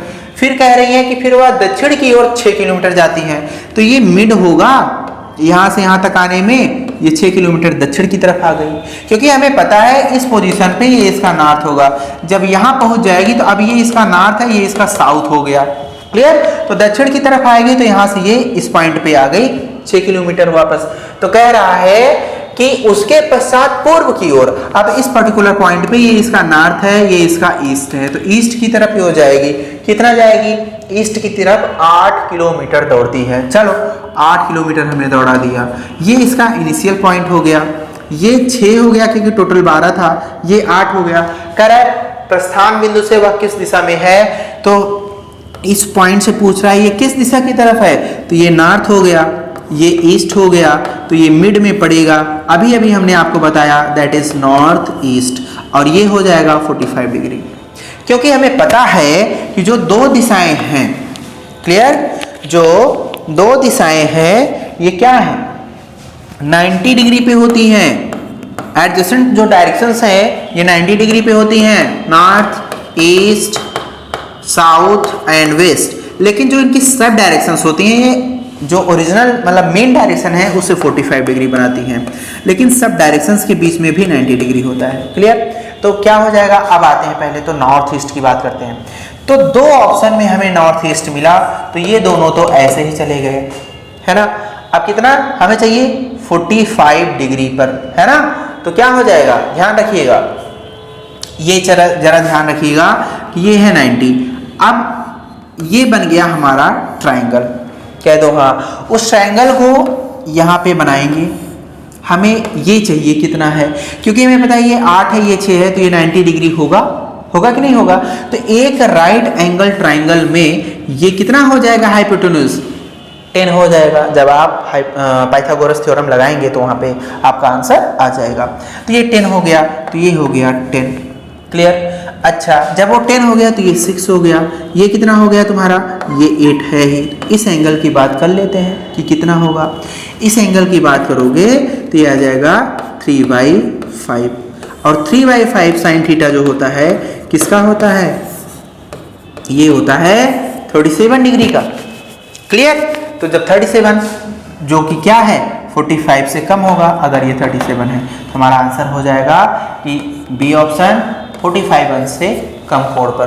देख रहा कितना अच्छा क्वेश्चन था, यूपीएससी पूछा था, कितना ही आसान क्वेश्चन, लेकिन उसने इस तरीके से घुमाया था कि लगाना थोड़ा सा टफ हो गया, है ना। चलो आगे बढ़ जाते हैं।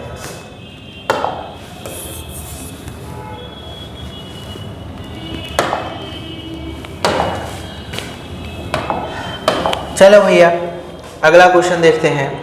अब देखिए यहाँ पे जो नेक्स्ट क्वेश्चन है ये आपका ये स्क्रीन पे रहा, ठीक है। इसको आप करेंगे कैसे, है ना, तो वो जरा देख लेते हैं। रीजन क्या है, रीजन ये है मेरे भाई कि ये क्वेश्चन जो है आपका पजल फॉर्म में दिया है, सिंपल पजल है, टफ वाली नहीं है। तो हमें क्या करना पड़ेगा, जो 7 बुक्स हैं इन्होंने कहा है there are 7 book PQRSTUV are kept in a table, okay, kept on a table, clear। R, Q and T are, हाँ ये जो बुक कवर है R, Q और T का, इनका ब्लू कलर है। तो पहले बना लेते हैं इनको, PQRSTUV, ये रहा हमारा टेबल। क्लियर? तो पहले इन्होंने क्या बात कर रखा है, कलर का। लीजिए हमने कलर लिख लिया, है ना। कह रहे हैं कि RQT का जो कलर है वो नीला है ना। तो RQ और T का जो कलर है वो कैसा है, नीला है, ठीक है। बाकी सब कैसे हैं, बाकी रेड कलर के हैं, ठीक है।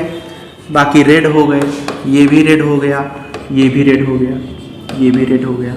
क्लियर? चलो आगे बढ़ते हैं। केवल S और U नई पुस्तकें हैं और शेष पुस्तकें पुरानी हैं। तो जो S है ये न्यू बुक है और U भी क्या है, आपकी न्यू बुक है। क्लियर? चलो अब आप बाकी कह रहा है पुरानी है, तो अब इनकी पोजीशन है कौन सी, मतलब नई है कौन सी नहीं, तो ये ओल्ड हो गई, old old old old. Clear? चलो नेक्स्ट थिंग उन्होंने कुछ कह रखा है, क्या कह रहे हैं कि PRS विधि रिपोर्ट है, मतलब ला रिपोर्ट बुक है, ठीक है, कानून की पुस्तक है, शेष गैजेटियर है। तो जो भैया ला वाली रिपोर्ट है, ठीक है, कौन कौन सी है, दैट इज PRS। तो P ला रिपोर्ट, PRS, बाकी सब क्या है, गैजेटियर है, ठीक है, गैजेटियर हमने बना लिया। तो कह रहा है नीले आवरण, तो नीले आवरण में कौन कौन से हो जाएंगे, जरा ध्यान दीजिएगा। नीला R है, नीला T है, नीला Q है। लेकिन आगे उन्होंने कहा कि वाले पुराने गैजेटियर, पुराना मीन्स कि ओल्ड होना चाहिए। तो एक चीज बताओ हमें, पुराना ये भी है, पुराना ये भी है, पुराना ये भी है, चलो कोई बात नहीं, आगे बढ़ जाते हैं। गैजेटियर होना चाहिए, तो एक चीज बताओ, क्या ये गैजेटियर है, नहीं है ना। तो हमारा जो आंसर आ गया वो कौन सा आ गया भैया, जरा ध्यान दीजिएगा। जो हमारा आंसर आ गया वो हो गया, ये एक गेजेटियर है, ठीक है, और ये भी एक गेजेटियर है। क्वेश्चन ने कहा था नीला आवरण, नीला आवरण। क्लियर। आगे कह रहा है पुराना होना चाहिए, पुराना है। आगे गेजेटियर होना चाहिए, तो गेजेटियर है। तो हमारे दो ऑप्शन आए, क्यू एंड टी। क्लियर। तो क्यू और टी सी ऑप्शन में है, ये हमारा सही हो जाएगा। आई थिंक आपको समझ में आ गया होगा। ठीक है, चलो बढ़ जाते हैं अगले क्वेश्चन की तरफ। अगला क्वेश्चन क्या कह रहा है? अगला क्वेश्चन कह रहा है कि दिए गए अनुक्रम, ये आपका क्या है? अनुक्रम है, और इसमें आपको क्या करना है? गलत पद है ना, इसमें आपको गलत पद को सही पद से बदलना है। ठीक है, चलो इसको जरा यहां लिख लेते हैं। That is 3 2 7 4 13 10 21 18 31 28 43 40। क्लियर। चलो अब जरा देखते हैं इसमें कि आखिर क्या कहना है इनका। कह रहे हैं कि जहां विषम पद मीन्स कि जो ऑड और इवन है, तो ये इसको हम क्या पढ़ेंगे जरा बताइए आप। इसको कहेंगे 1 2 3 4 5 6 7 8 9, ऐसे करेंगे कि नहीं करेंगे? तो ये 1 एक ऑड नंबर है, तो ये जो हमारा इस पोजीशन पे 3 आ रहा है, ये हमारा ऑड पोजीशन हो गया। Odd position, odd position, odd position, है ना, विषम पद है ये। और ये सम पद हो गए, इवन पोजीशन पे आ रहे हैं जो, है ना। चलो ठीक है, कोई बात नहीं। तो हमारा ये हो गया। अगर देखा जाए तो अब आगे बढ़ते हैं। अब हमें चेक करना है इनमें पैटर्न क्या है, तो पैटर्न के अकॉर्डिंग देखेंगे। 3 to 7 गया कैसे? +4 हो गए, है ना। 7 to 13 गया कैसे? +6 हो करके।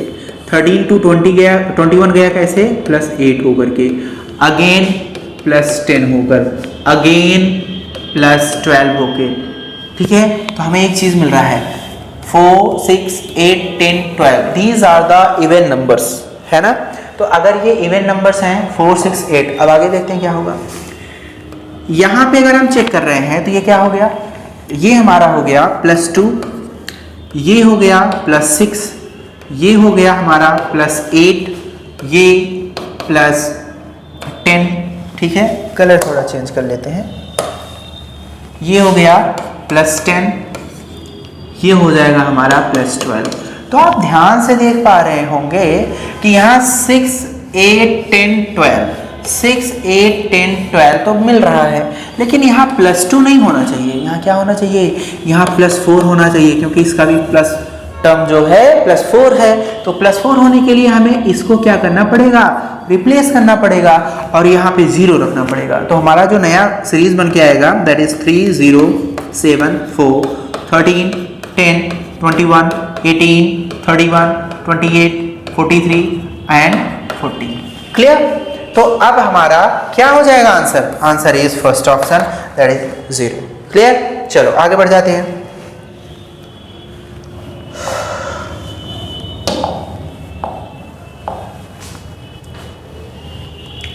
यहां भैया क्वेश्चन है आपका। क्वेश्चन क्या कह रहा है?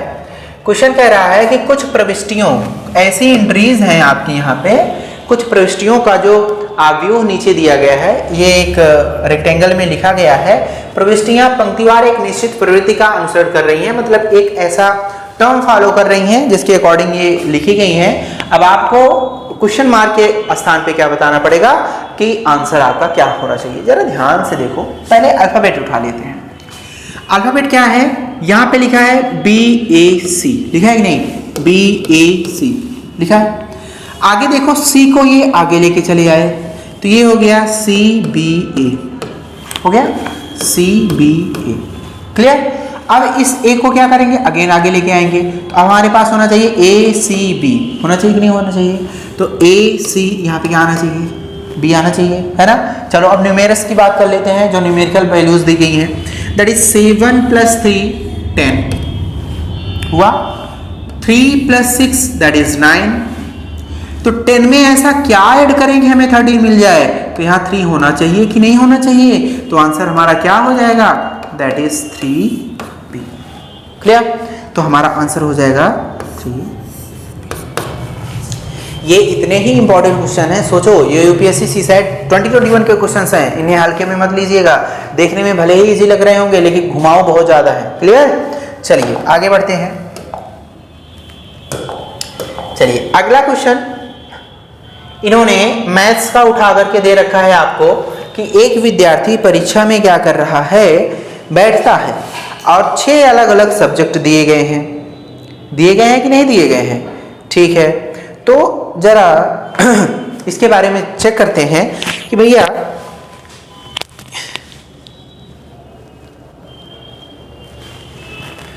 एक विद्यार्थी परीक्षा के, जरा आप लोग इसको सॉल्व करने की कोशिश कीजिए।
ये रहा क्वेश्चन, ठीक है।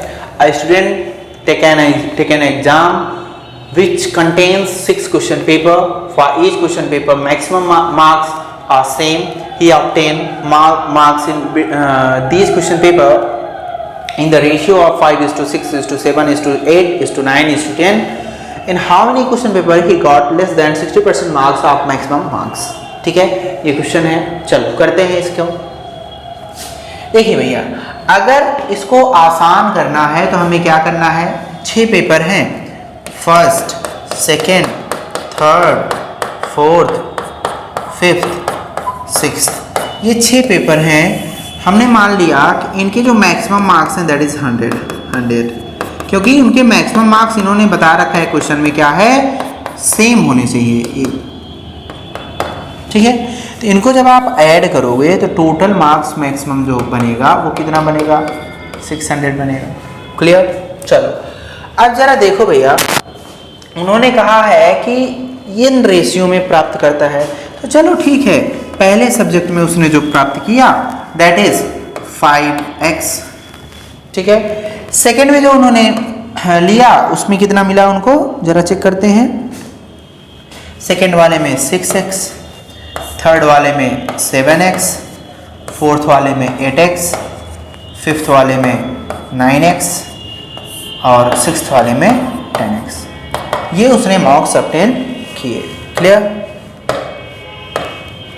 चलिए अब इनको जब हम ऐड कर देंगे तो क्या मिलेगा, 5, 6, 11, 11 7 18, 18 8 26, 26, 9, 35, 10, 45।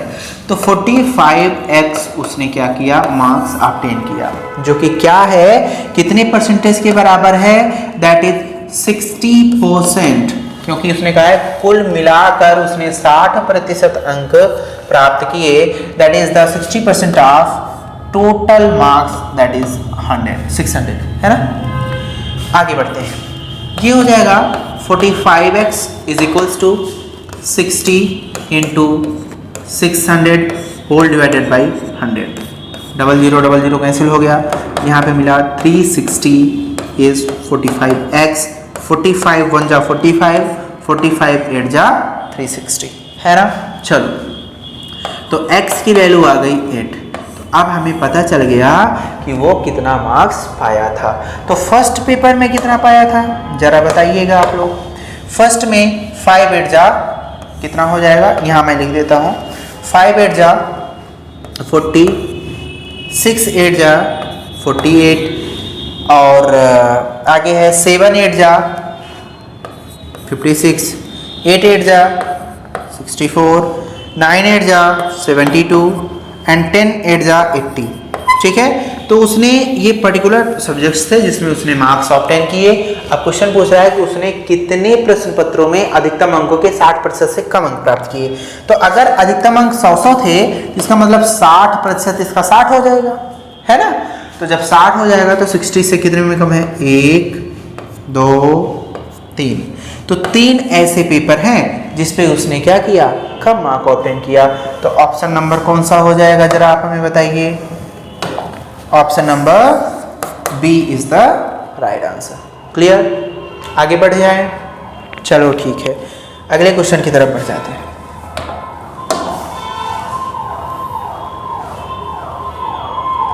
अब भैया ये भी सिलॉक्स का क्वेश्चन है, रीजनिंग में पूछा गया क्वेश्चन है।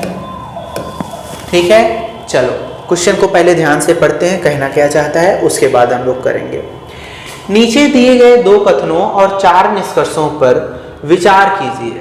ठीक है, here are given that 2 statements and 4 conclusions. ठीक है, आपको इन कथनों को सही मानते हुए प्रश्नों का उत्तर देना है। Assuming that these are right and reply answer this.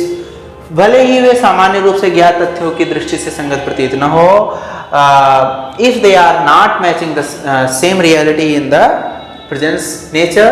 सभी निष्कर्षों को पढ़ें और तत्पश्चात निर्णय करें कि कौन सा निष्कर्ष दिए गए कथनों का अनुसरण करता है। Read the following conclusions and clear that which statement is the right answer, which conclusion is the right answer. भले ही वे समान रूप से ज्ञात तथ्यों की दृष्टि से संगत न हो, चाहे वो भले ही फॉलो ना कर रहे हो। चलो ठीक है, क्वेश्चंस पे आ जाते हैं। चलो आगे बढ़ जाते हैं भैया। तो ये रहा, अभी अभी हम लोगों ने एक क्वेश्चन किया था। ठीक है, तो मुझे नहीं लगता कि आप लोगों को प्रॉब्लम आने वाली है। कुछ हरे नीले हैं, क्या करना है। हाँ देखिए, आप लोग परेशान मत होइए, इस चीज़ को लेकर के आप परेशान मत होइए कि ये कहाँ से क्वेश्चंस आ रहे हैं। अभी केवल और केवल आपका फर्स्ट डे है इसी सेट का, तो आपको क्या करना है, यहाँ से क्वेश्चंस का लेवल देखना है, किस टाइप से आते हैं। फिर उसके बाद कल से हम लोग क्या करेंगे, 1 by 1 डिस्कस करेंगे अपने टॉपिक्स को। ठीक है, और बहुत ही अच्छे तरीके से तह तक जाएंगे और क्वेश्चंस को समझ लेंगे। जो जो पर्टिकुलर टॉपिक हम लोग पढ़ लेंगे, वहाँ से अगर सी सेट में क्वेश्चंस आएंगे तो वो हम लोग कर ले जाएंगे। क्लियर, क्यों, क्योंकि हमें तो केवल और केवल 33% से मतलब है। और हम क्या करेंगे, 80 क्वेश्चंस में 27 नहीं 40 एटलीस्ट कर लेना चाहिए। कभी कभी ऐसा होता है कि कुछ क्वेश्चंस होते हैं जो हमें 100% लग रहे होते हैं सही है, लेकिन कहीं कैलकुलेशन मिस्टेक्स हो जाती है और वो क्वेश्चन गलत हो जाते हैं। क्लियर, तो इसलिए हमें वो क्वेश्चंस कर लेने हैं जो हमारे लिए यूजफुल हैं। तो 40 क्वेश्चन मिनिमम कर लेना चाहिए। मैक्सिमम आप अगर टाइम बचता है आपके पास तो आप और भी कर सकते हैं, नहीं करना है तो मत कीजिए, लेकिन 40 जो करने हैं अपने हिसाब से 100% उसे सही ही करना है। क्लियर, चलो अब क्वेश्चंस पे आते हैं। कुछ हरे नीले हैं, ठीक है, लो ये जो हरा है ये कुछ नीला भी है। क्लियर, कुछ नीले काले हैं, कुछ नीले जो हैं ये क्या हैं, काले हैं। चलो अब स्टेटमेंट्स की बात कर लेते हैं। स्टेटमेंट्स क्या कह रहा है? कुछ हरे काले हैं। क्या कह रहा है? कुछ हरे काले हैं। ये फोर्सफुली कह रहा है भैया, ध्यान दीजिएगा। इसने सकना मतलब प्रोबेबिलिटी नहीं लगाई है कि कुछ हरे काले हो सकते हैं, तब सही हो जाता। 100% अगर ये कोई फोर्सफुली कह रहा है स्टेटमेंट कि हाँ ये होना चाहिए, तो वो गलत हो जाएगा। इसलिए हमारा ये स्टेटमेंट क्या हो गया? गलत हो गया, क्योंकि हमें देखने को मिल रहा है हरा यहाँ काला यहाँ, दोनों में कोई भी रिलेशन नहीं है। क्लियर? चलो, कोई भी हरा काला नहीं है। अच्छा, ये भी ये फोर्सफुली कह रहा है कि कोई भी हरा काला नहीं है, तो हमें क्या करना है? स्टेटमेंट का कॉन्ट्राडिक्ट करना है, उसे विरोध करना है कि हम नहीं, तुम्हारी बात नहीं मानेंगे। जैसे एक छोटा सा बच्चा होता है 4-5 साल का कि हमें आइसक्रीम खानी है, तो पापा कहेंगे कि भैया ऐसा है, तुम्हें बुखार है, खाओगे बीमार पड़ जाएगा, लेकिन वो जिद कर लेता है ना।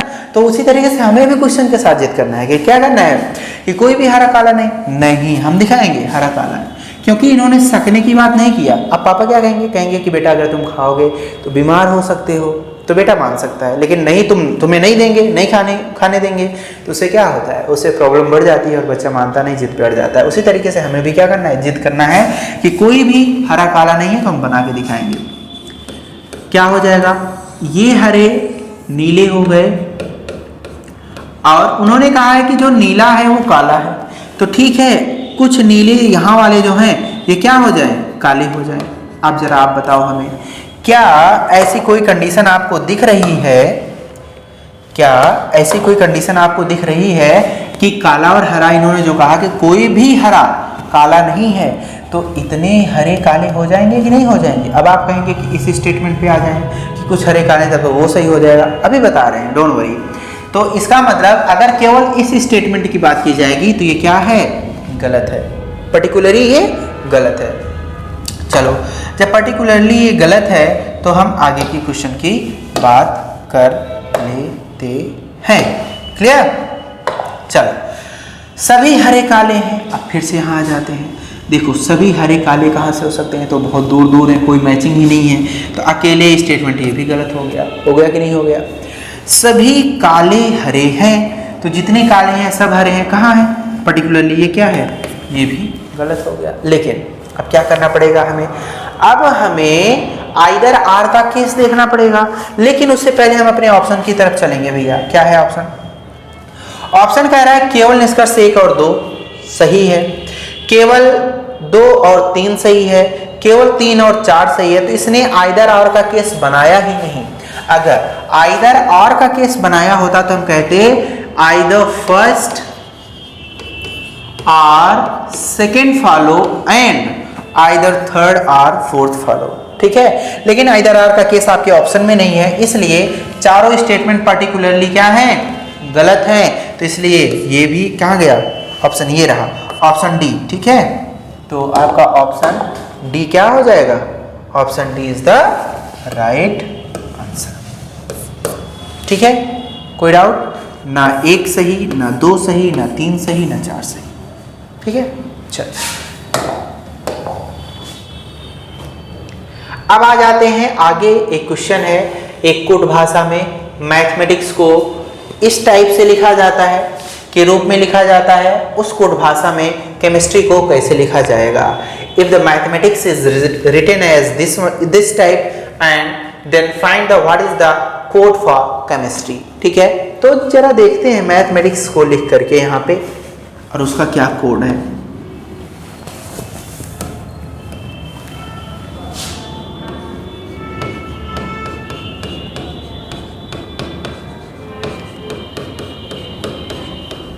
ठीक, ये मैथमेटिक्स हो गया।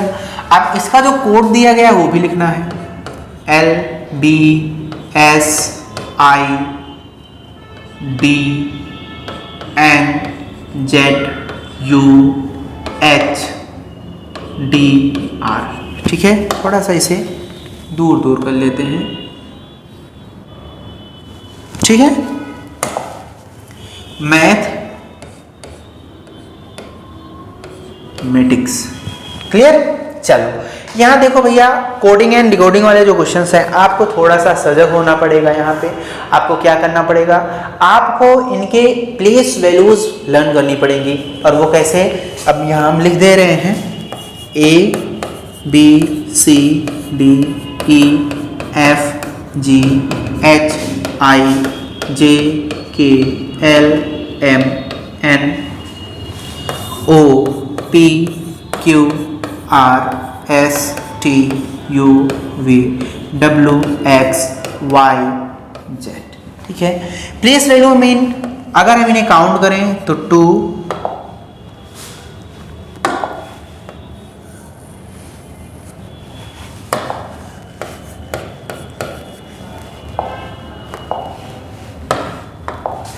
देखिए ये हो गया 1 2 3 4 5 6 7 8 9 10 11 12 13 14 15 16 17 18 19 20 21 22 23 24 25 26।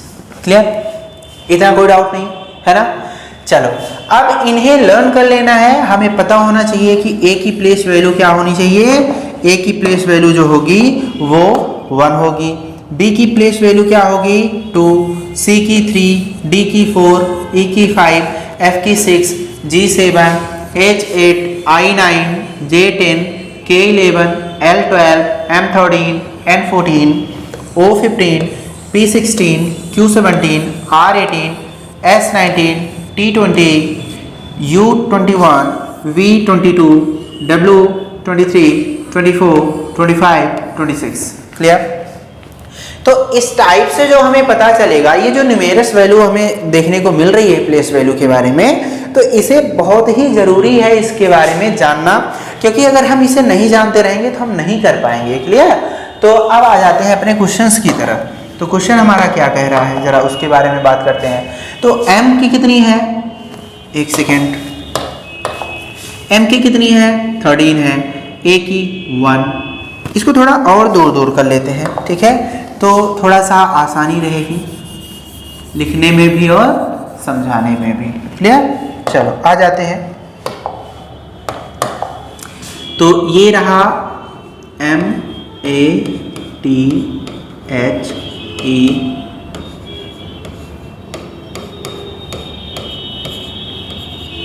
ठीक है। क्लियर? चलो इसका जो कोड है L B S I D N Z U H D R। Clear है? चलो अब देखो भैया, इसमें हम सबकी प्लेस वैल्यू लिखने जा रहे हैं। Clear? That is 13 1 20 8 5 13 1 20 9 3 19 12 2 19 9 4 14 26 21 8 4 18। Clear? Place values हमने लिख ली। अब आगे अगला स्टेप जो हमारा आएगा वो क्या हो जाएगा। देखिए 13 में क्या किया हमने, जो ये 12 हो गया, हमने क्या किया है जरा ध्यान से देखा जाए तो हमने -1 किया, तभी तो हुआ। 1 में क्या किया, +1 किया तो 2 हो गया। 20 में -1 किया तो 19, 8 में -1 किया, सॉरी +1 किया तो 9, इसमें -1 +1 -1 +1 -1 +1 -1, तो हमें पैटर्न मिला क्या, माइनस प्लस करके 1 का, है ना। अब आपको एक जगह डाउट हो सकता है मे बी, और वो डाउट क्या है जरा देखते हैं। डाउट है कि आप कह सकते हैं कि a में जब हमने -1 किया तो z कैसे आ गया। ध्यान रखना ये साइक्लिक के फॉर्मेट में रहता है ना। तो जैसे ABCD करके लिखेंगे तो z के बाद फिर से हम a काउंट करना शुरू कर देंगे। तो a -1 मीन्स कि a से जस्ट पहले कौन सा नंबर रहा होगा, तो a से जस्ट पहले हमारा z रहा होगा। क्लियर? चलो आ जाते हैं। अब वही पैटर्न हमें किसके साथ फॉलो करना है, अगर ध्यान से देखा जाए तो केमिस्ट्री के साथ वही पैटर्न हमें फॉलो करना है। तो चलो लिख लेते हैं CHEMISTRY, केमिस्ट्री, है ना। क्या करना, पहले -1 करना है। तो C is the standing for 3 है ना। तो 3 में से -1 दैट इज 2। 2 किसका होता है? b का होता है। h मीन्स 8 होता है, 8 में +1 करना है 9, तो i हो जाएगा। अब काउंट करो कौन कौन से ऑप्शन में bi मिल रहा है, इनमें नहीं मिल रहा, तो ये हमारे ऑप्शन नेग्लेक्ट हो गए। क्लियर? चलो आगे बढ़ते हैं। E5 होता है, तो हमें क्या करना है, हमें -1 करना है, तो 5 में 1 जाएगा तो 4 आएगा, 4 मीन्स D। तो क्या BID मिल रहा है? हाँ, इसमें भी मिल रहा है। अब फोर्थ लेटर ही डिसाइड करेगा कि कौन सा ऑप्शन हमारा सही होगा। तो अब अगला है क्या, हमें +1 करना है, तो जब +1 करना है तो ये होता है 13 है ना। जैसे M13 होता है यहाँ पे, तो M13 हमने लिख लिया। अब हमें क्या करना है, आगे +1 करना है, 14 आना चाहिए, दैट इज N। तो क्या हो जाएगा, ये वाला ऑप्शन कैंसिल आउट हो जाएगा और हमारा जो आंसर होगा वो हो जाएगा ऑप्शन नंबर B। क्लियर? चलो ठीक है, बहुत अच्छे, आप लोग बहुत ही अच्छे से समझ रहे हैं। अगले क्वेश्चन की तरफ अगर हम बढ़ना चाहें तो अगला क्वेश्चन क्या कह रहा है? अगला क्वेश्चन कह रहा है कि निम्नलिखित में से किस समय, अब देखो ये क्लॉक का क्वेश्चन है ना,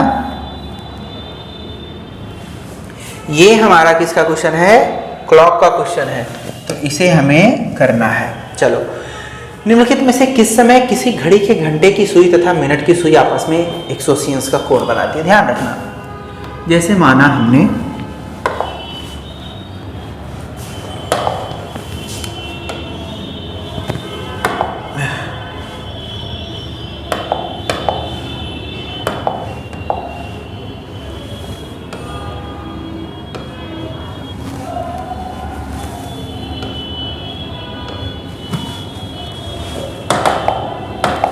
देखो कोई भी लाइन अगर होगी आपकी, है ना, तो हमें क्या करना पड़ेगा, जैसे मान लीजिए ये पर्टिकुलर पॉइंट है आपका, एक सेकेंड, अब ये पर्टिकुलर पॉइंट है, ये हमने रखा एक लाइन को, ठीक है। अब हमें क्या करना है, अब हमें एंगल बनाना है, तो जब दूसरी लाइन यहीं पे रखेंगे, है ना, एक सेकेंड भैया,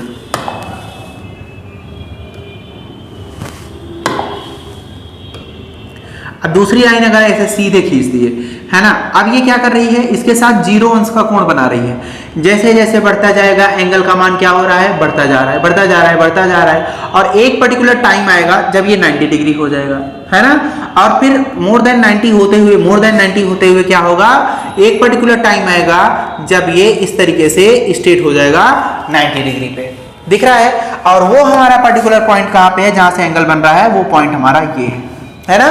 तो ये कंप्लीट एंगल क्या बन जाएगा हमारा, 180 बन रहा है। तो यही आपसे पूछ रहा है कि आप हमें बताएं कि क्या होने वाला है, एक घड़ी में किस टाइम आपको क्या मिलने वाला है, 180 का एंगल मिलने जा रहा है। अच्छा, हम ऑप्शन के अकॉर्डिंग ही चलेंगे, उसने 7 बजे के पर्टिकुलर टाइम के बारे में ही पूछा है, 5-10 मिनट आगे की पीछे। क्लियर? चलो बनाते हैं, ये इसका सेंटर हो गया, ये हो गया 12, 6, 9 and 3, 12, 3, 6, 9, 1, 2, 4, 5, 7, 8, 10, 11, ठीक है। अब हमें क्या करना है भैया, हमें करना कुछ नहीं है, क्या करना है, हमें यहां से 7 को बजाना है। लो,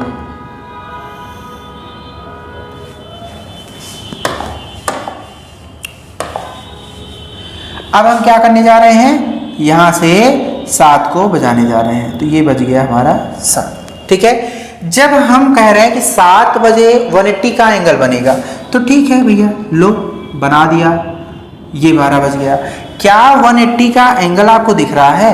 180 का बनने के लिए हमें क्या करना पड़ेगा, इस तरीके से इसके सीधे में होना चाहिए, जबकि ऐसा तो है नहीं, ये 7 बज रहा है, तो लेस देन 180 है, तो पहला ऑप्शन तो आपका होने से रहा।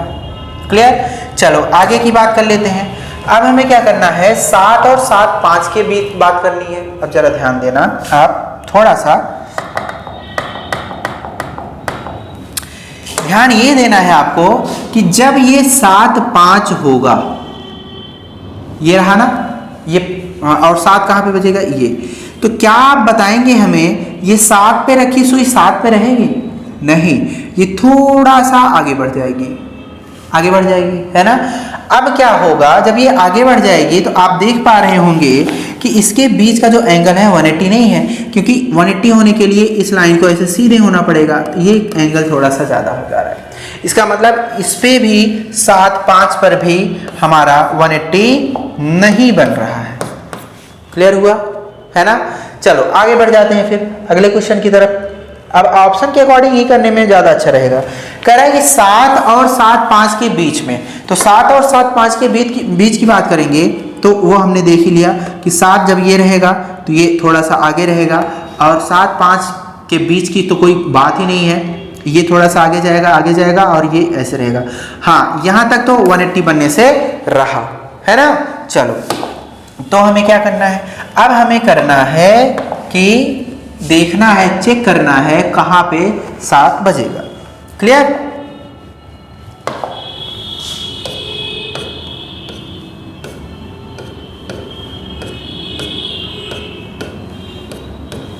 ये रहा आपका क्लॉक और ये हमने बजाना है 7। अब देखो, एक पर्टिकुलर टाइम आएगा 7 और 7 के बीच में जहाँ पे हमें देखने को मिलेगा कि इसमें 180 का एंगल बन रहा होगा। दिखा आपको? आप अपने पास भी देख सकते हैं, आपके पास घड़ी होगी, चेक करके उसको घुमा करके, तो इस तरीके से 180 का एंगल बनेगा। और यहाँ पे हमें ऑप्शन नंबर डी टिक करना पड़ेगा। ये तो प्रैक्टिकली हो गया।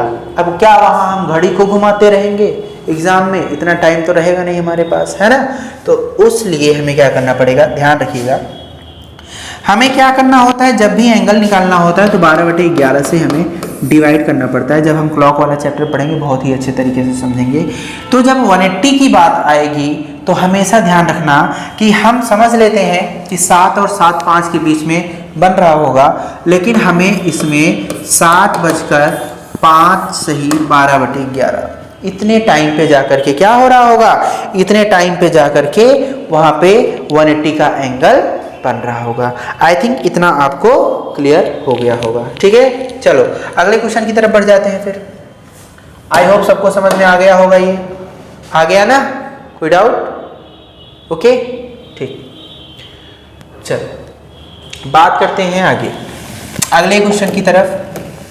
ठीक है, क्वेश्चन क्या कह रहा है? क्वेश्चन कह रहा है कि 90 प्रश्न वाली एक वस्तुनिष्ठ परीक्षा में 90 प्रश्न वाली एक वस्तुनिष्ठ परीक्षा में प्रत्येक सही उत्तर के लिए 5 अंक निर्धारित किए गए हैं और प्रत्येक गलत उत्तर के लिए 2 अंक घटाए जाते हैं। सभी 90 प्रश्नों का उत्तर देने पर एक विद्यार्थी को कुल 387 अंक प्राप्त हुए। गलत उत्तरों की संख्या। एक चीज बताओ आप हमें, अगर एक क्वेश्चन कैरी करता है 5 नंबर तो उसको नंबर मिलने चाहिए थे कितने? 450। क्या इतना मिला? नहीं मिला। उसे मिलता कितना है? 387 मिलता है ना। चलो, एक चीज हमें पता चल गई कि टोटल नंबर ऑफ क्वेश्चंस कितने हैं, दैट इज 90। गिवन है आपके क्वेश्चन में स्टार्टिंग में ही कि 90 क्वेश्चन वाली एक ऑब्जेक्टिव टाइप एग्जाम में जब कोई राइट आंसर करता है तो उसे 5 मार्क्स मिलते हैं। ठीक है, जब कोई राइट आंसर करता है तो उसे 5 मार्क्स मिलते हैं, और वही जब कोई गलत आंसर करता है तो उसे क्या मिलते हैं? 2 मार्क्स सब्ट्रैक्ट हो जाते हैं। तो 90 क्वेश्चंस में वो कितना अटेम्प्ट करे कि उसे 387 मार्क्स मिले। तो आपका जो क्वेश्चन है वो कह रहा है कि गलत उसके कितने क्वेश्चंस हो गए, है ना। चलो इसी पे बात करते हैं फिर। देखो, हमने कहा मान लिया उसने जो राइट किया, मतलब सही आंसर किया, वो नंबर ऑफ क्वेश्चंस कितने हैं? That is x। जो उसने रॉन्ग किया वो नंबर ऑफ क्वेश्चंस कितने हैं? That is 5। तो उसने उस 90 में ही तो राइट एंड रॉन्ग किया होगा, तो दोनों का सम कितना हो जाएगा? 90 के बराबर हो जाएगा। ये हमारा पहला इक्वेशन बनकर तैयार हो गया। क्लियर। नेक्स्ट वन कहता है कि गलत उत्तर पे उसे मिल जाएंगे उतने। तो इसका मतलब ये हो गया कि अगर वो x क्वेश्चन सही अटेम्प्ट कर रहा है तो उसे कितने नंबर मिलने चाहिए? 5 नंबर मिलने चाहिए। लेकिन उसने y आंसर्स गलत भी किए हैं, तो एक गलत पे 2 कटता है, तो y पे कितना कटेगा, 2y हो जाएगा। उसे सब्ट्रैक्ट करना पड़ेगा, उसकी वैल्यू 387 के इक्वल हो जाएगी। हुआ कि नहीं? तो हम इसको अब लिख सकते हैं 5x, ये हो गया 5x minus 2y is equal to 387। तो अब हमें क्या करना पड़ेगा, हमें क्या करना पड़ेगा, इस पूरे इक्वेशन को अगर मल्टीप्लाइड बाई 2 कर दें तो ये हो जाएगा 2x plus 2y is equals to 180। Clear? आओ उसको उठा के इसके नीचे रखो, तो 2x plus 2y is equals to 180। अब इसे क्या कर लेना है, ऐड कर लेना है, और ऐड करने के बाद हमें मिलेगा, ये कैंसिल आउट हो जाएगा। बचा क्या, 7x। 7x की वैल्यू कितनी आई, तो ये हो गया 7886 हो जाएगा, और 325 हो जाएगा। अब इसे 7 से काट दो, तो x की वैल्यू आ जाएगी 7 8 जा 56, 7 1 जा 7, तो x की वैल्यू आ गई 81। इसका मतलब उसने सही आंसर कितना किया, 81 क्वेश्चन सही किए हैं। टोटल कितने थे, दैट इज 90, तो 90 में से 81 सब्ट्रैक्ट कर लो, दैट इज 9। तो आपका जो आंसर होगा वो हो जाएगा 9 क्वेश्चंस के आंसर उसने क्या किए, गलत किए। अब देखो आपके माइंड में ये भी चल सकता है, आप कह सकते हैं कि हो सकता है वो गलत हो, तो आंसर चेक भी कर सकते हो, ठीक है, जैसे टाइम हो वहाँ पे, तब की बात मैं कर रहा हूँ। जबकि ये आंसर आपका सही है, इसमें कोई भी गलती नहीं है। आपने किस तरीके से सॉल्व करना था आपने देख लिया, और आंसर आपका आ गया।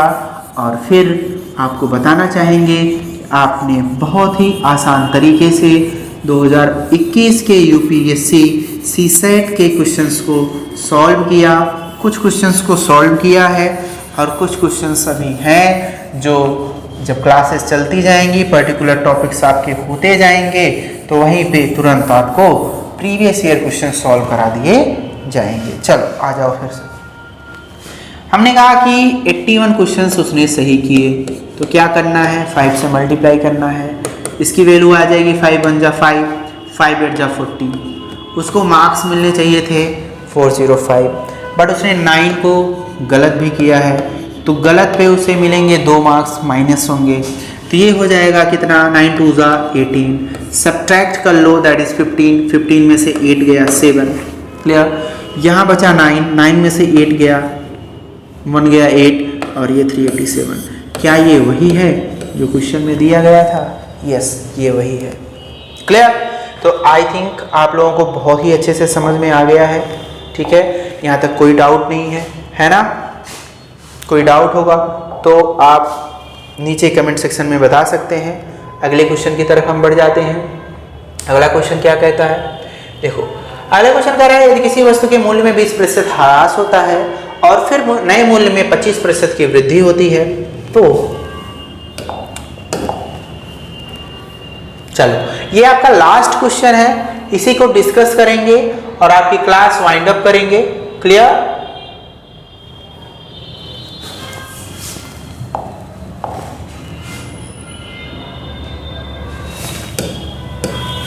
चलो क्वेश्चन पढ़ते हैं। क्वेश्चन कह रहा है कि यदि किसी वस्तु के मूल्य में 20% ह्रास होता है और फिर नए मूल्य में क्या होता है, 25% वृद्धि होती है, तो मूल्य में नेट परिवर्तन कितना हुआ है। इसको हम 2-3 टाइप से आपको बता देंगे, और किसी भी टाइप से जो भी आपको अच्छा लगे, जो मेथड आप वही फॉलो कीजिएगा। क्लियर? चलो इसको थोड़ा इंग्लिश में भी लिख देते हैं, इसको ज़रा समझ लीजिएगा, क्योंकि ह्रास वृद्धि आई थिंक इंग्लिश वालों को थोड़ा कम समझ में आएगा। चलो चेक करते हैं इसको लिख के।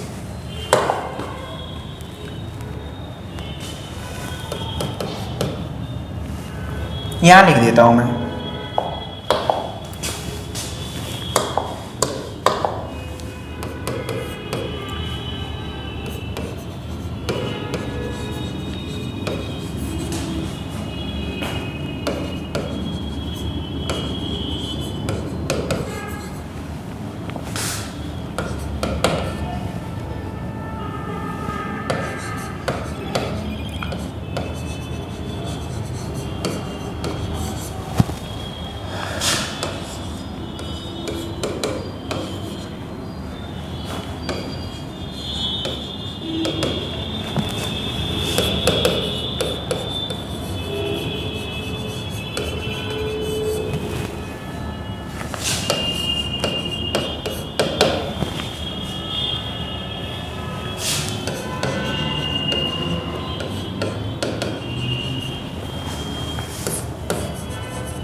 ठीक है।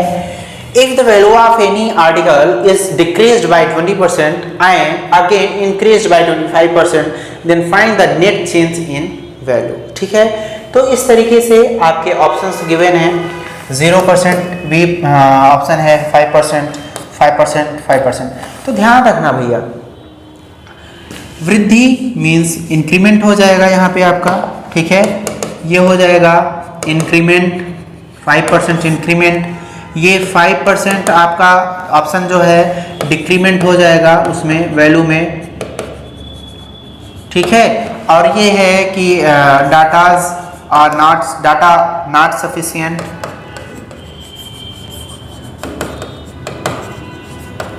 ठीक है, तो इस तरीके से आपको करना है। चलिए बात करते हैं, तो मूल्य में नेट परिवर्तन कितना हो। अब चलते हैं क्वेश्चन की तरफ। मुझे लगता है कि ये चीज आपने नोट डाउन कर लिया। क्लियर? चलिए ठीक है, समझ लिया है तो बस वही काफी है। और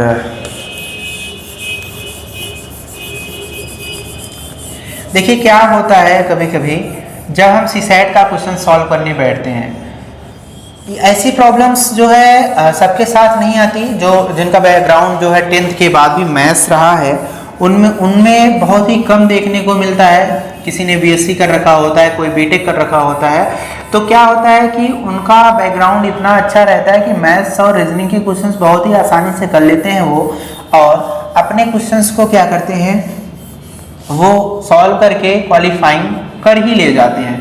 प्रॉब्लम कहाँ आती है, जब कॉमर्स का कोई स्टूडेंट्स बैठता है, जब कोई आर्ट का बैठता है, कोई मेडिकल का बैठता है, तो प्रॉब्लम उसे आती है इन क्वेश्चंस को करने में। क्लियर है? तो उन्हीं सब के लिए एकदम बेसिक से बताया जाएगा। 0 to हीरो होगा यहाँ पे। जब भी बैच आपकी स्टार्ट होगी नेक्स्ट क्लासेस से, तो आपको एकदम टॉपिक क्लियर बताया जाएगा। हर एक टॉपिक के प्रीवियस ईयर में आए हुए क्वेश्चन सबको बताए जाएंगे।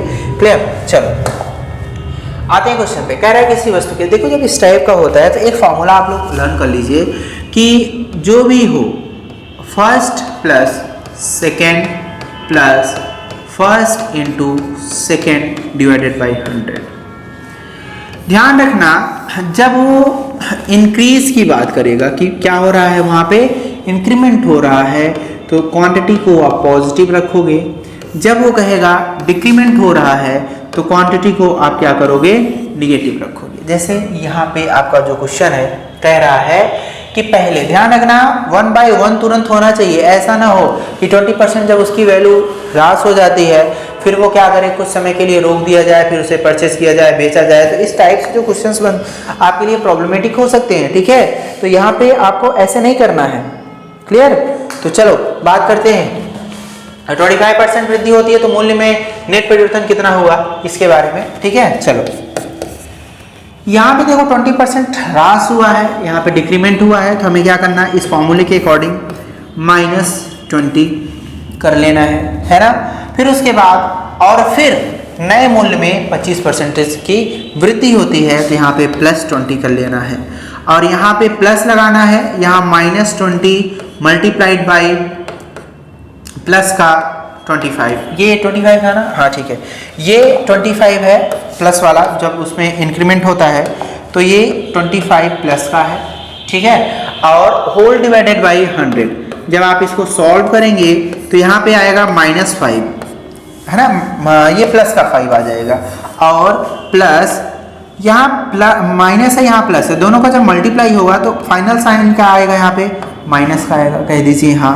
तो ये हो जाएगा 500 एंड होल डिवाइडेड बाई 100।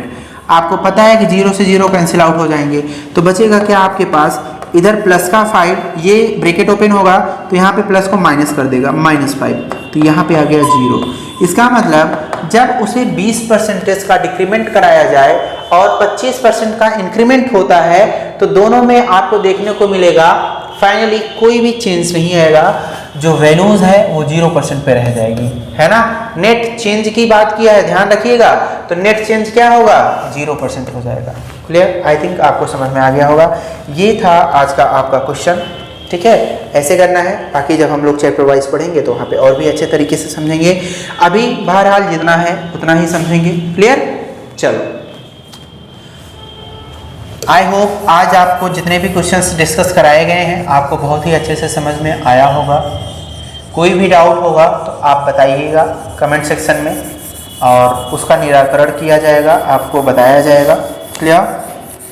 तो अब से आप लग जाइए, 3 महीने ही आपके एग्ज़ाम का टाइम है, मार्च, अप्रैल, मई, और 5 मार्च को आपका यूपीएससी प्रीलिम्स है और उसके बाद 12 मार्च को आपको यूपी पीसीएस का देना पड़ेगा और आज ही कल में आपका नोटिफिकेशन भी आ जाएगा। ठीक है, यूपी पीसीएस 2022 का। तो लग जाइए आप लोग। आई होप कि ये सारे क्वेश्चंस आपको बहुत ही अच्छे तरीके से समझ में आ गए होंगे। एक बार ओवरव्यू फिर से देख लेते हैं। ये रहा आपका लास्ट वाला। ये किस टॉपिक से आया था? ये मैथ से आया था। मैथ में किस टॉपिक से? प्रॉफिट एंड लॉस से आया था। क्लियर? मैं आपको पर्टिकुलर टॉपिक बताता जा रहा हूँ आगे। नेक्स्ट वन, ये कहाँ का था? ये आपका मैथ्स का अगेन सेक्शन है और ये आपके अरिथमेटिक वाले चैप्टर से है और ये एवरेज से क्वेश्चंस होते हैं। ठीक है, या आपके सेट से हो सकते हैं। आगे दिया है कि ये रीजनिंग का सेक्शन हो गया। ठीक है, ये जो आप देख पा रहे हैं ये रीजनिंग है और क्लॉक चैप्टर है, चैप्टर का नाम क्लॉक है। ठीक है, नेक्स्ट क्वेश्चन की तरफ बढ़ जाते हैं। नेक्स्ट क्वेश्चन में क्या है? हाँ, ये भी एक रीजनिंग सेक्शन है। रीजनिंग सेक्शन में कोडिंग एंड डिकोडिंग है। हालांकि जो बहुत दिनों से तैयारी कर रहे हैं, 2-3 सालों से प्रिपरेशन कर रहे हैं, उनको सारे टॉपिक्स क्लियर ही होंगे, उन्हें पता ही होगा कि कौन सा कहाँ से है। लेकिन जो अभी जस्ट स्टार्ट किए हैं उनके लिए ये बेनिफिशियल होगा बताना कि ये क्वेश्चन किस टॉपिक से आए हैं। ठीक है, जब हम लोग क्लास में डिस्कस करने लगेंगे तो वहाँ पे अच्छे से करेंगे। तो ये था रीजनिंग का सेक्शन, कोडिंग एंड डिकोडिंग का। आगे बढ़ जाओ, ये कहाँ का है? ये आपका सिलॉक्स का है। ठीक है, अगेन रीजनिंग का सेक्शन है ये। क्लियर? नेक्स्ट क्वेश्चन क्या है आपका? तो नेक्स्ट क्वेश्चन है आपका, ये भी एवरेज से रिलेटेड है, एवरेज एंड परसेंटेज का मिक्स है। आगे बढ़ जाओ, तो ये आपका मिसिंग नंबर वाला हो गया ये क्वेश्चन रीजनिंग से। ठीक है, ये है सीरीज का क्वेश्चन, न्यूमेरिक सीरीज से हो जाएगा क्वेश्चन। ये आपका पजल हो गया, रीजनिंग का है।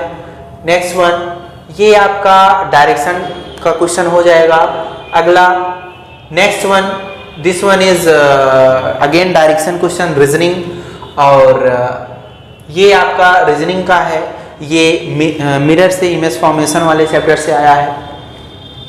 आगे देखेंगे आप, अगेन सिलॉक्स का क्वेश्चन है, ये आपका बहुत ही अच्छे से सॉल्व हो गया। Next one, this one is from mathematics number system chapter से है ये। ठीक है, और डिविजिबिलिटी वाले टॉपिक से। आगे ये आपका नंबर सिस्टम से है, मैथ का ही है और यहाँ पे डिविजिबिलिटी अगेन है। आई होप आप सबको समझ में आया होगा। Thank you very much. Thank you for watching.